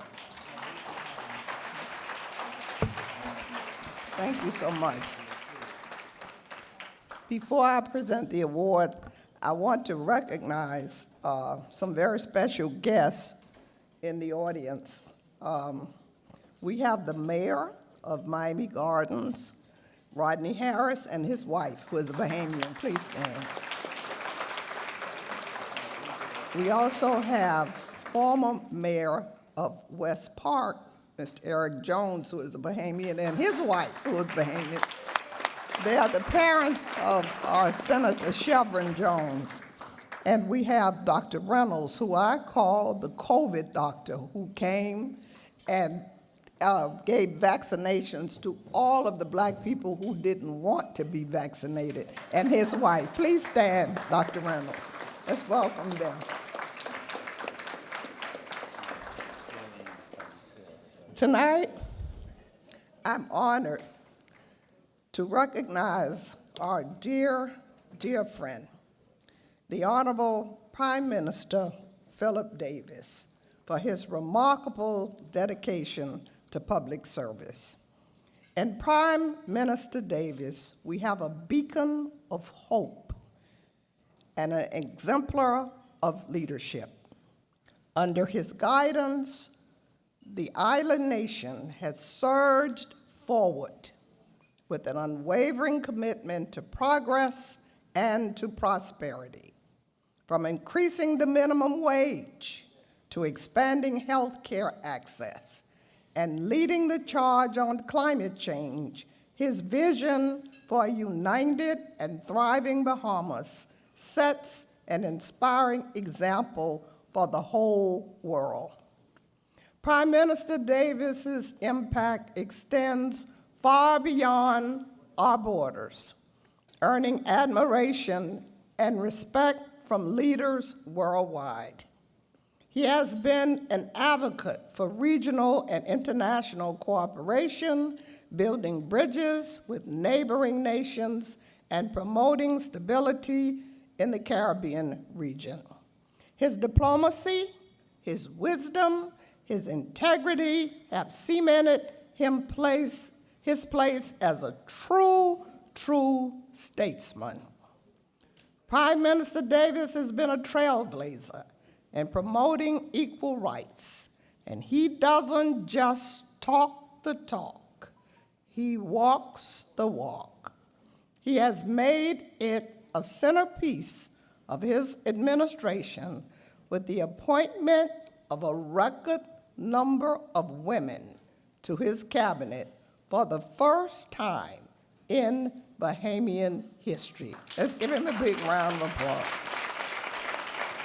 So, as we celebrate the 50th anniversary of the Independence Day of the Bahamas, I honor you, Prime Minister Davis and First Lady Davis, and to the bright future you are shaping for our beloved nation. It is my distinct honor to present you with the Congresswoman Frederica Wilson Leadership and Political Award for your tremendous leadership in the Bahamas, leadership that is sure to inspire generations of Bahamians yet unborn to fight for a better tomorrow. Congratulations to you.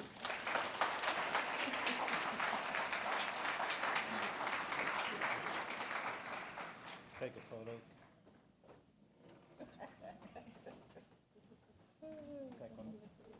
Can hold both of these, First Lady?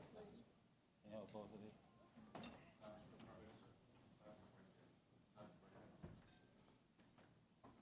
Oh.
The next awardee is a young man that Jerry identified as a Top Gun fighter pilot. He may have been famous for being a Top Gun fighter pilot, but he's famous for us for his tireless dedication, particularly during Hurricane Dorian, when he shut down his business, gave me his office and all of his airplanes and said, "What do you need?" He flew special forces in to help us recon when there was no form of communications. I arrived in Hurricane Dorian in Abaco 2 days after the hurricane. I watched this young man run flights 2 and 3 times a day. We borrowed an MD-90 from Delta Airlines, and we ferried people from Abaco and Freeport into Nassau. He didn't ask for one dime.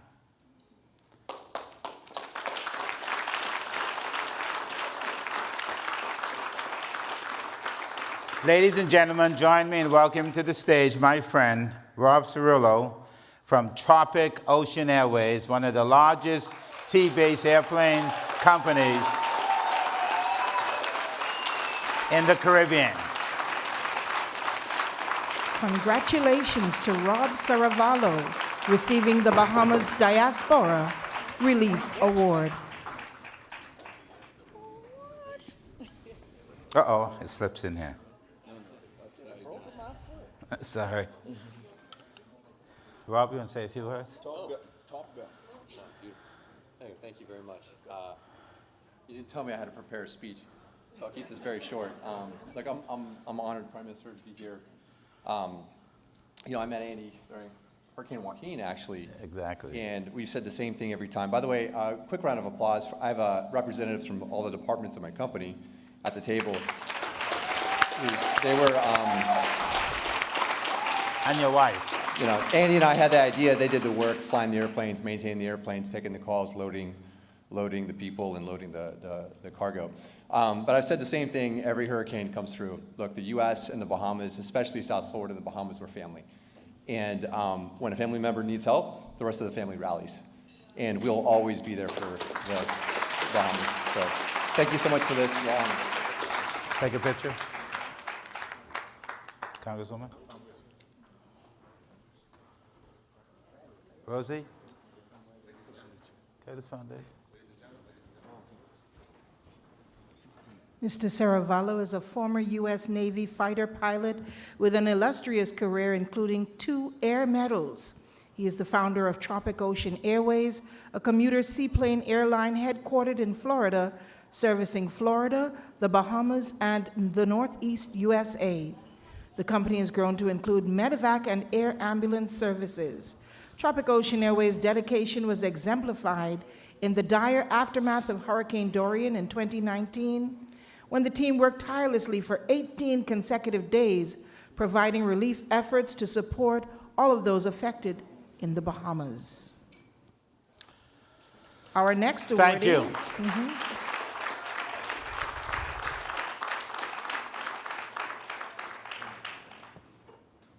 Our next awardee, Dr. William Picard. He receives the Bahamas Diaspora Education Award. Unfortunately, Dr. Picard, who's been a tireless supporter for the Bahamas, we have scholarships at many universities, including Florida Memorial, Florida A&M University, all dedicated towards educating young Bahamians. On his way here, he had a medical emergency, and unfortunately, he's hospitalized, but we accept this award in his honor. Please pray for him.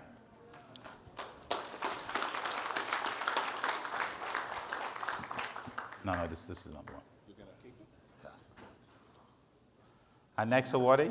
The next awardees are Will and Heather Packer, receiving the Bahamas Diaspora Philanthropic Award. You know, Will is soon to be, actually he's already an Exumian. He's the only foreigner I know running around the country in a Jeep with A&M colors and speaking to everybody. Goes every place. Both him and his wife, we had the pleasure a couple of weeks of spending some time with him in Exuma, looking at his vision, and we're delighted in terms of the philanthropic work that he's done and bringing that to the Bahamas. My good friend Will and Heather Packer. Thank you. Andy, whatever you do, don't drop my award, okay? I want to keep mine, Andy. How many of y'all know that a legacy is not how much money you got in your bank account? How many of you know legacy is not the clothes on your back, the watch you wear, the material things that you do for yourself? How many of you all know that legacy is what you do for others? It is the way that you give back. It is the way that you give to those that are less fortunate than you. My wife and I are determined to continue to grow our legacy, not with the things that we have done for ourselves and things that make newspapers, but the things that affect other people.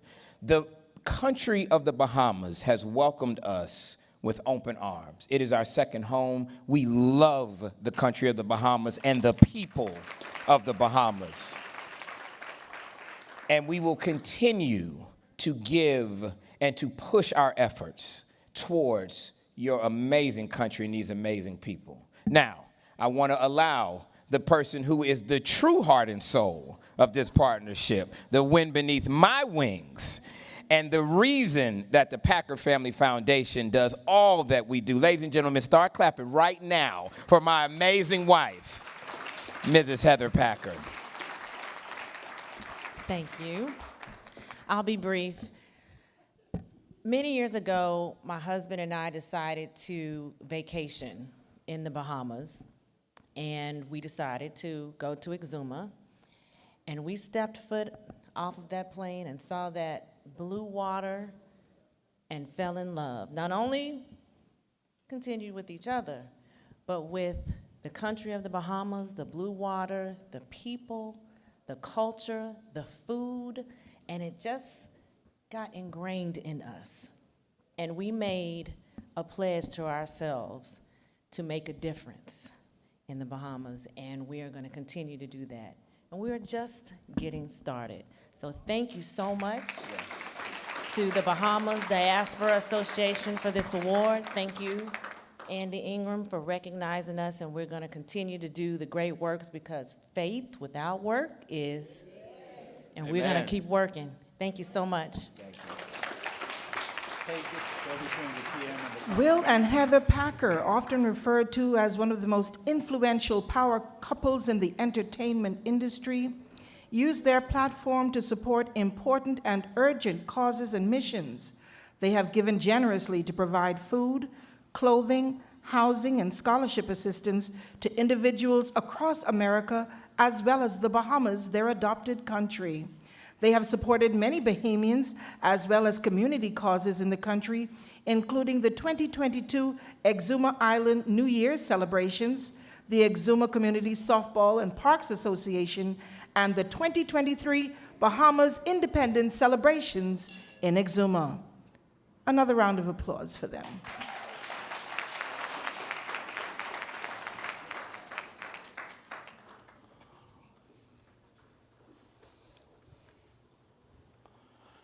We're going to ask the individuals that's going to help us present the Yolanda Cash Award from the Curtis Foundation to come up. Dr. Fields. Dr. Fields is a great Bahamian historian who not only developed the lyric theater, but has really pushed the Bahamas in terms of the things that our family has done. Her brother became one of the first golfers in Miami Shores Golf Course. Dr. Fields? Thank you. Thank you to Dr. Pinckney for inviting me to present the Curtis Foundation's 2023 Garth C. Reeves Philanthropic Award to Yolanda Cash Jackson, Esquire.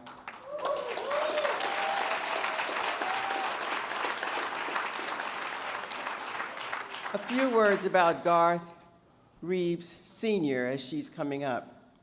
Garth Reeves Sr., a son of the Bahamas, was born in Nassau in 1919. His family immigrated to Miami when he was only 4 months old. He spent his adult life working at his father's newspaper, the Miami Times. And a warrior for civil rights, he was a philanthropist, giving time and finances, adding value to our community. It's hard for me to know that he is not here, but he would certainly be happy to know that in his memory, tonight's recipient, Yolanda Cash Jackson, Esquire, also of Bahamian descent, is an experienced government law attorney with Becker Law Firm, and with that firm, she's a member of the Management Committee. She has established a strong reputation in the community for her leadership and commitment to civic, charitable, and professional organizations. She gives her time and shares resources with community organizations. 100 years after Garth's family came to Miami in 2019, she delivered the University of Florida's Levine College of Law commencement address, and last year became president of the Beacon Council. A trailblazing attorney, she is often quoted as saying, "It's okay to be first, but never be last." We's one. I present to you Yolanda Cash Jackson, Esquire. Can I make some comments? Right behind you, Dr. Fields. Thank you and good evening. I do want to just first of all to thank Andy and this group to do this when the Prime Minister here is quite an honor. I do want to recognize some of my family that came all the way from the Bahamas and Bermuda tonight. Bishop Harvey Cash, my cousin, well, there he is. My cousin Siobhan Hollis from Bermuda, and I don't know where Jonathan Cash is, who is a student at Florida Memorial. And then that's the one side. The other side, I have the Storr family here, my Aunt Rosa, my Aunt Bernetta, my Uncle George, and my Aunt Maisie, his wife, and I certainly want to thank them. It takes a village. So I do want to talk about, just real briefly, how important it is to stay involved with the Bahamas as a descendant. Those of us who, I know Dewey is here, we have PTSD from being a Bahama descendant.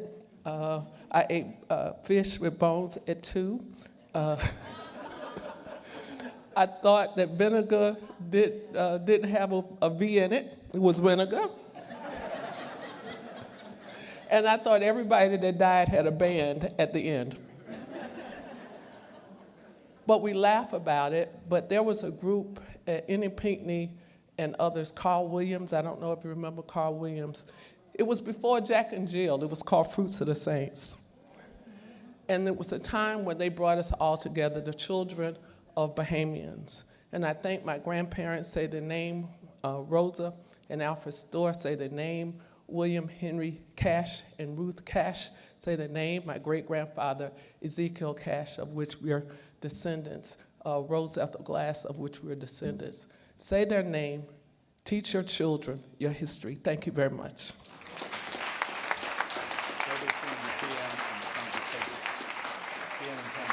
Yolanda Cash Jackson Esquire is among the power elite when it comes to lawyer lobbyists in the Florida state capitol. She influenced state policy at the highest levels and has changed lives through the institutional and programmatic initiatives. This agent of change of Bahamian roots has an extensive list of accolades, including being recognized by the Miami Herald as one of only 50 statewide influencers for 2019 election coverage, and the Daily Business Review named the most effective lawyer in the year 2019. Congratulations, Yolanda Cash Jackson.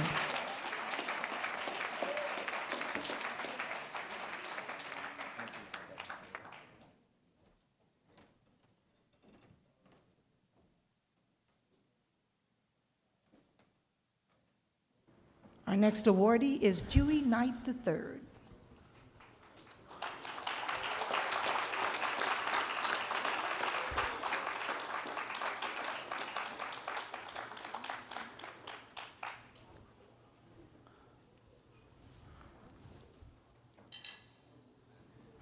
Dewey is a descendant of the well-regarded Brown family, some of Miami's first-generation Bahamian settlers. He is a fifth-generation Miami resident with a rich legacy of community builders. He continued that legacy of uplifting the people of Miami, including pouring into underserved youth through the James E. Scott Community Association. Knight went on to form a franchise with 4 other partners, Worldwide Concessions, which has grown to serve countries outside of Miami, providing jobs and training to hundreds of people. Well, the individuals who's going to present the Dewey Knight Award, the W.F. Stirrup, are they here? No? Oh, they are. Oh, there you are. Come on over.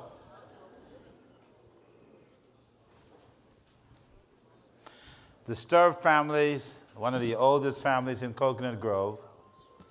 Today, their homestead is still alive, 1 block off of the main road in Coconut Grove, and regeneration has not stopped the Stirrup family. Go ahead.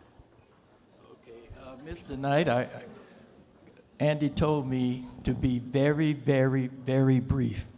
And anybody in this crowd knows that there's no Bahamian that had a microphone that was very, very, very brief. But in any case, Mr. Knight, I don't really know you, but I knew your father.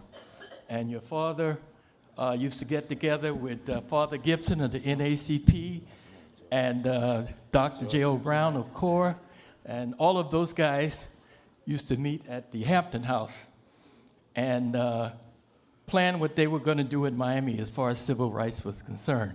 But I followed your career from abroad, and I'm pleased to present you with this award named after my great-grandfather.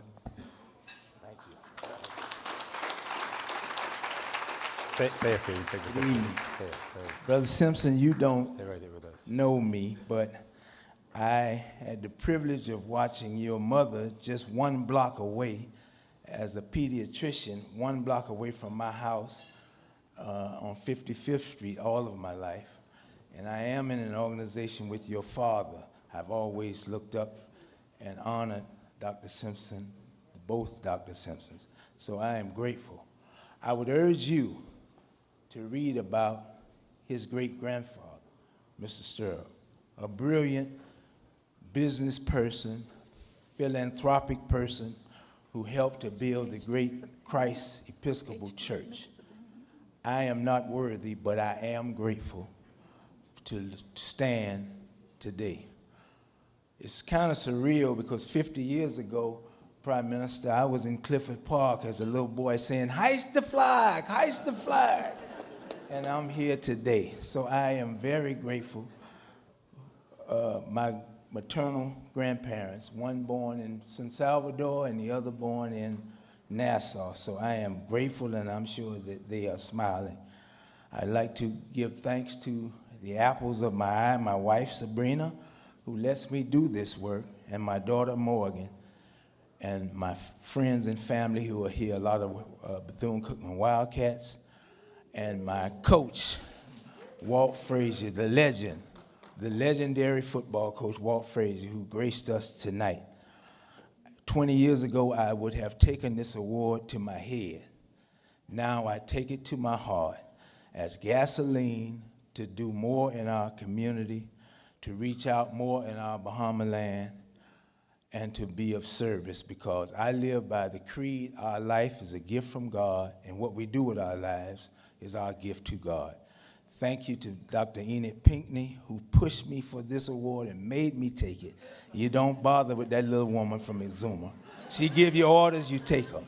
So I am truly blessed. To God be the glory, and I am truly grateful. Thank you very much.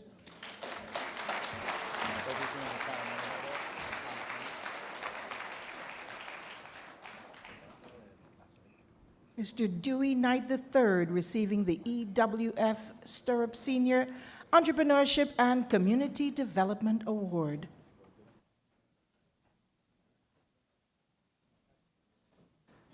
Would the person presenting the Dr. Enid C. Pinckney Historic Preservation Award make your way towards the stage?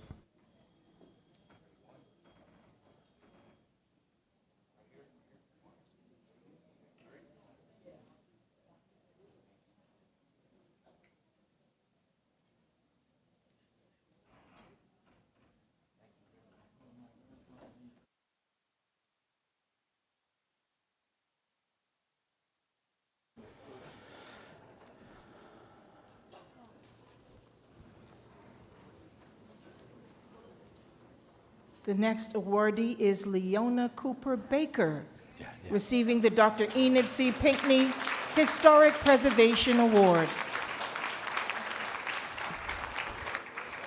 Leona has been gathering and recording historical biographies of the pioneering Black women settlers of Coconut Grove, Miami, as well as Coral Gables, Florida. She has created an annual platform for these Black pioneers to come together and share their stories. Her efforts have resulted in the only oral record available, along with valuable photographs of these women in their dwellings. Her work has resulted in the implementation of exhibits working with the Historical Museum of Southern Florida, which reflect the history of Coconut Grove, a community in Florida mainly founded by Bahamians.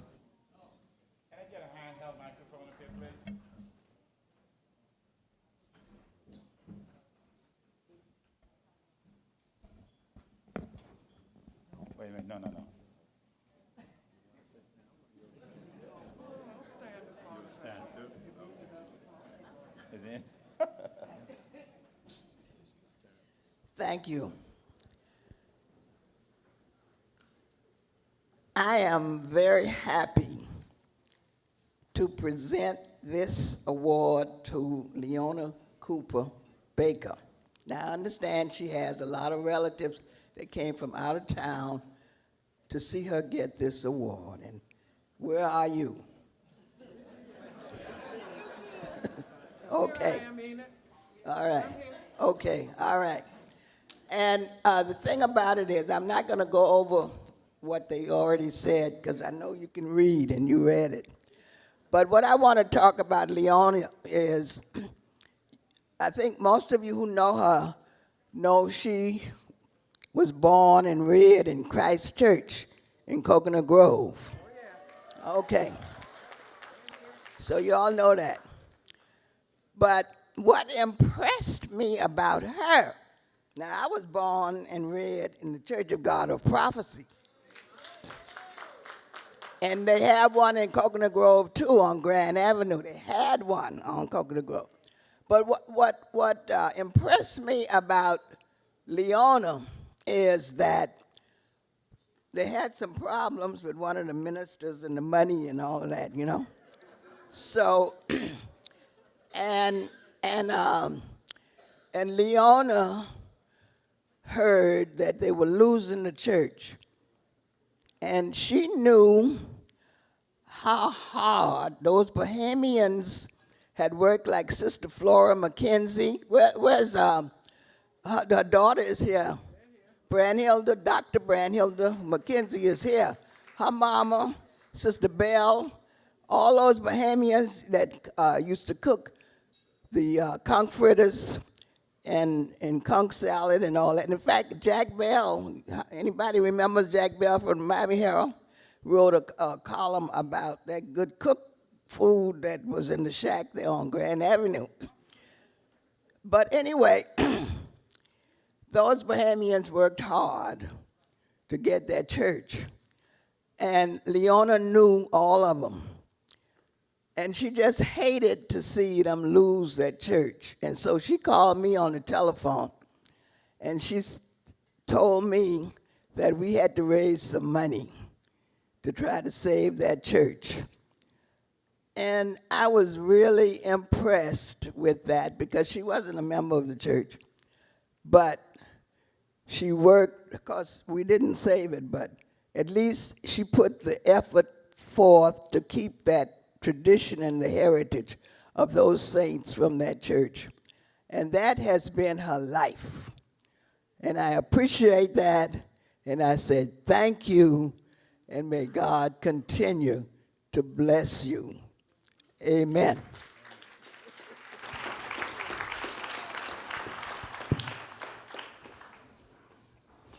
Would you let us say a few words? Come.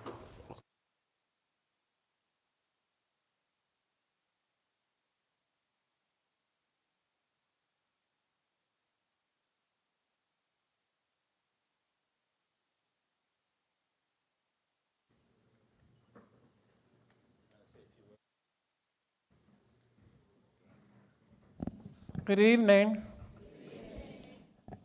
I'd like to thank the members of the Curtis Foundation Board for presenting me with such a prestigious award. Special thanks goes out to Carol Ann Henley Bird because she submitted my name. There's been a lot already said, and you have read it in the book, so my nieces who are sitting at the back table threatened me and told me that I can't read what I have written already, had typed. So I will just say thank you to the Curtis Foundation Board. And I'd like to let you know that I am going to continue to work for preserving the history of the city of Coral Gables, which is where I was born. And by the way, my parents settled in a little area called the Golden Gates. My father came from Savannah Sound, Eleuthera, and my mother came from Governor's Harbor, and I never forgot that. And I remember her telling us when we were growing up that you ain't never been to church till you go to St. Patrick's. So it was our pleasure to happen to go to St. Patrick's. And I'd also like to thank my friends who have taken the time out to come. One of my girlfriends is here, Shirley, and we talk about the history all the time. I would also like to thank Gloria, all of my members of my family. There are a lot of them here. And more importantly, the members of Christ Episcopal Church are here to support me. Our rector is Father Jonathan Archer. Father Archer, you need to stand so they can see you. He came to us, and at one time he served at St. Patrick's, where my mama was born and raised. Thanks again for this evening, and it will be an unforgettable one for me. I shall never forget it, and I love everybody. Thank you so much.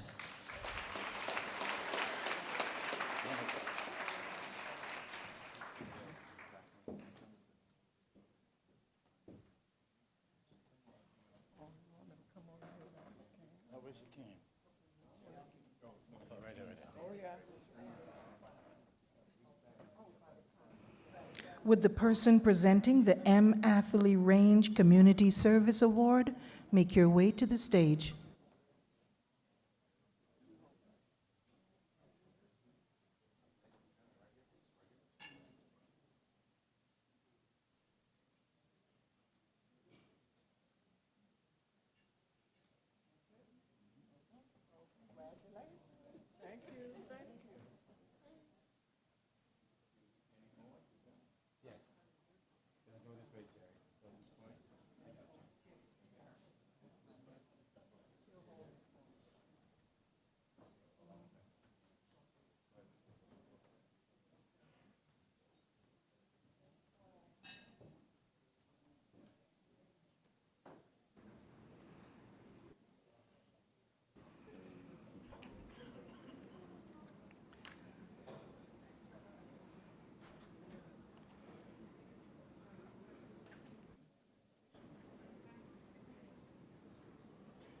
And our final awardee for this evening is H.T. Smith, Esquire, a noted Florida attorney whose legal career blazed new trails from the start. He is Miami-Dade County's first African-American assistant public defender and the first African-American assistant county attorney. This Bahamian descendant was voted the top trial lawyer in 2017 by the Dade County Bar Association, and the National Law Journal recognized him as one of America's top 10 trial lawyers of the year. H.D. Smith has been inducted into the Legal Legends of Miami-Dade County, and he is listed in the Best Lawyers of America, Florida Super Lawyers, and Law and Leading American Attorneys. Let us congratulate H.T. Smith, Esquire, receiving the M. Atherley Range Community Service Award. Many of you may not know this, but this gentleman is responsible for me being on stage. When we had a hotel boycott, we didn't have one black-owned hotel on South Beach. And I went to him, and he had called the boycott, which was for the best case of economics for people of color. And today, we have a hotel. But I was so excited, I said, let's boycott another city. He said, sit down.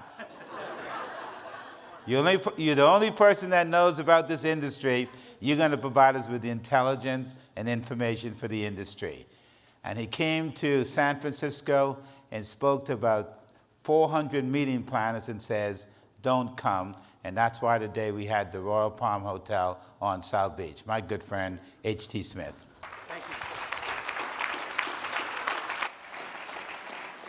Thank you very much, Andy. I was saying to the Prime Minister, if he can stand up this long, Bahamas is in good shape for the future.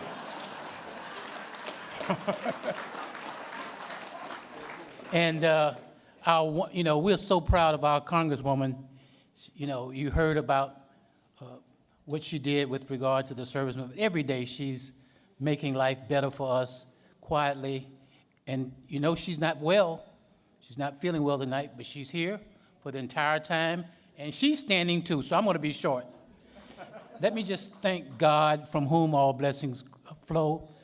Let me also extend my sincere appreciation and gratitude for being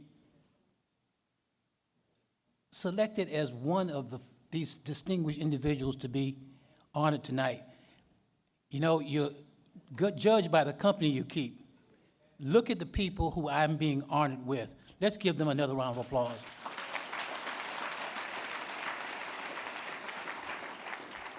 And so, as was said, these individuals are being honored because of their legacy, not what they got, but for what they gave.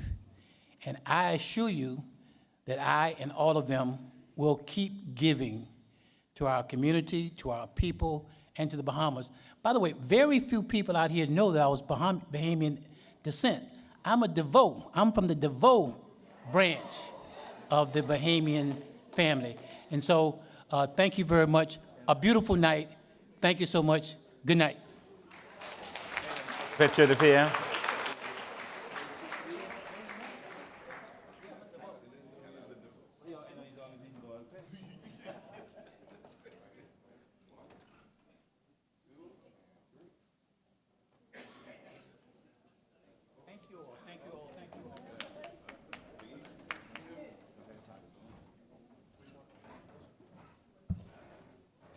A very special thank you to our Prime Minister of the Commonwealth of the Bahamas, Philip Edward Brave Davis.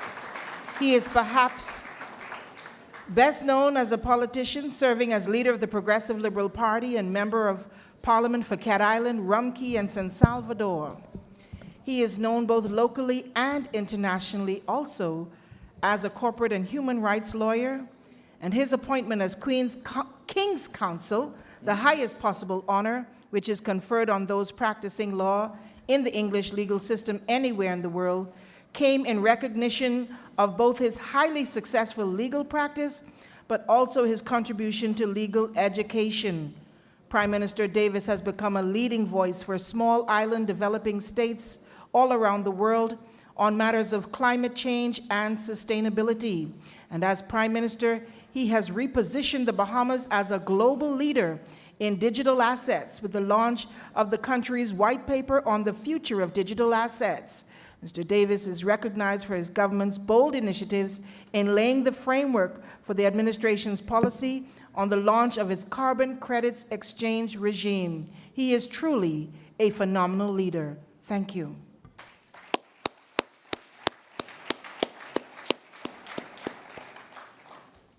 So ladies and gentlemen, please give Felicity Ingram, our announcer, a round of applause.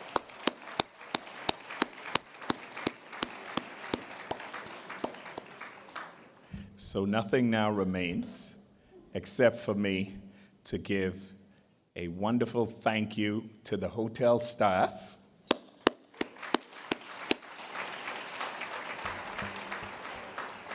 and that was for a scrumptious meal and great service.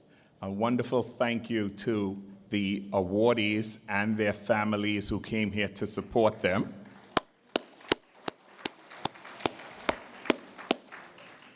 And of course, for you being such an obedient, wonderful, sit-down, quiet, audience. I'm just so proud of you, Bahamians of descent. Give yourselves a round.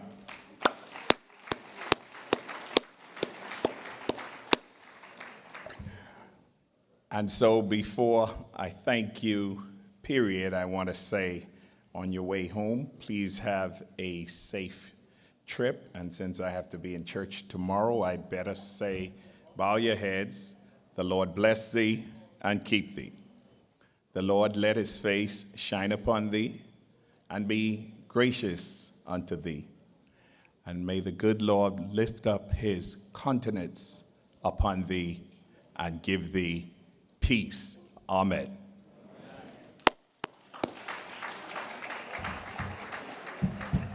I lift my head to the rising sun one beautiful summer morning. My heart was filled with thanks and praise just as the day was dawning. On this new day, I opened my eyes to the possibilities before me. It was as if time leapt forward and I could see my destiny. As the sun would the awardees please come to the front of the room to take a photograph? All of you with the Prime Minister. Like a table spread before me. The rising sun, it pierced the dark and brought all things to light. The birds, they sang, the trees stood tall, and the blind was blessed with sight. Although the sun had risen and set so many times before, on this day I felt its glory, and sorrows were no more. On this day I was reborn, not from the womb of mother, but like a babe I was lifted up from one realm to another. Could I ask the awardees to come to the stage with the Prime Minister to take a group photo? I breathed sweet baby's breath. Awardees, please come to the stage with the Prime Minister to take a group photo. For there I sat on powdery white sand and basked in a balmy breeze and saw my blessings just as vast. A group photo as with the Prime expanse Minister, of please. marine seas. I dipped my toes at the water's edge. Golden sun rays kissed my face. And I realized just how blessed Awardees, I am please come to to be the part stage of for a this group human photo race. with the Prime Minister. Mother Nature, Father Time, they rule earth, sky, and sea. And of all the great things fashioned by their hand, Awardees, please come to the stage for a group photo with the Prime Minister.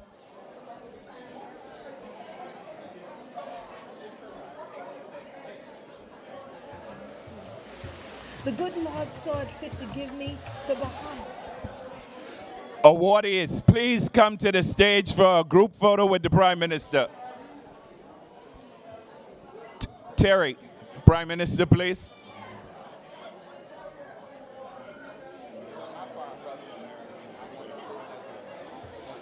For the lonely wanderer or explorer who finds their refuge here, they had to overcome life's battles and conquer every fear. They learned to traverse the shallow seas and avoid the treacherous shoal. To find solace in these scattered islands, one must be brave and bold. The Lucayans were the first to come. They grew 40,000 strong, living here in peace and harmony until they were done a great wrong.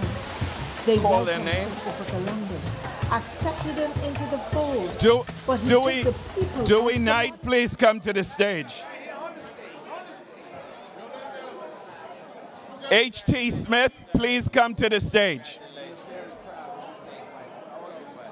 Rob Saravallo, please come to the stage.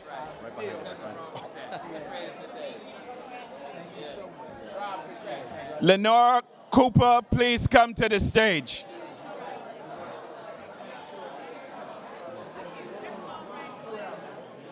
Leona Cooper, please come to the stage.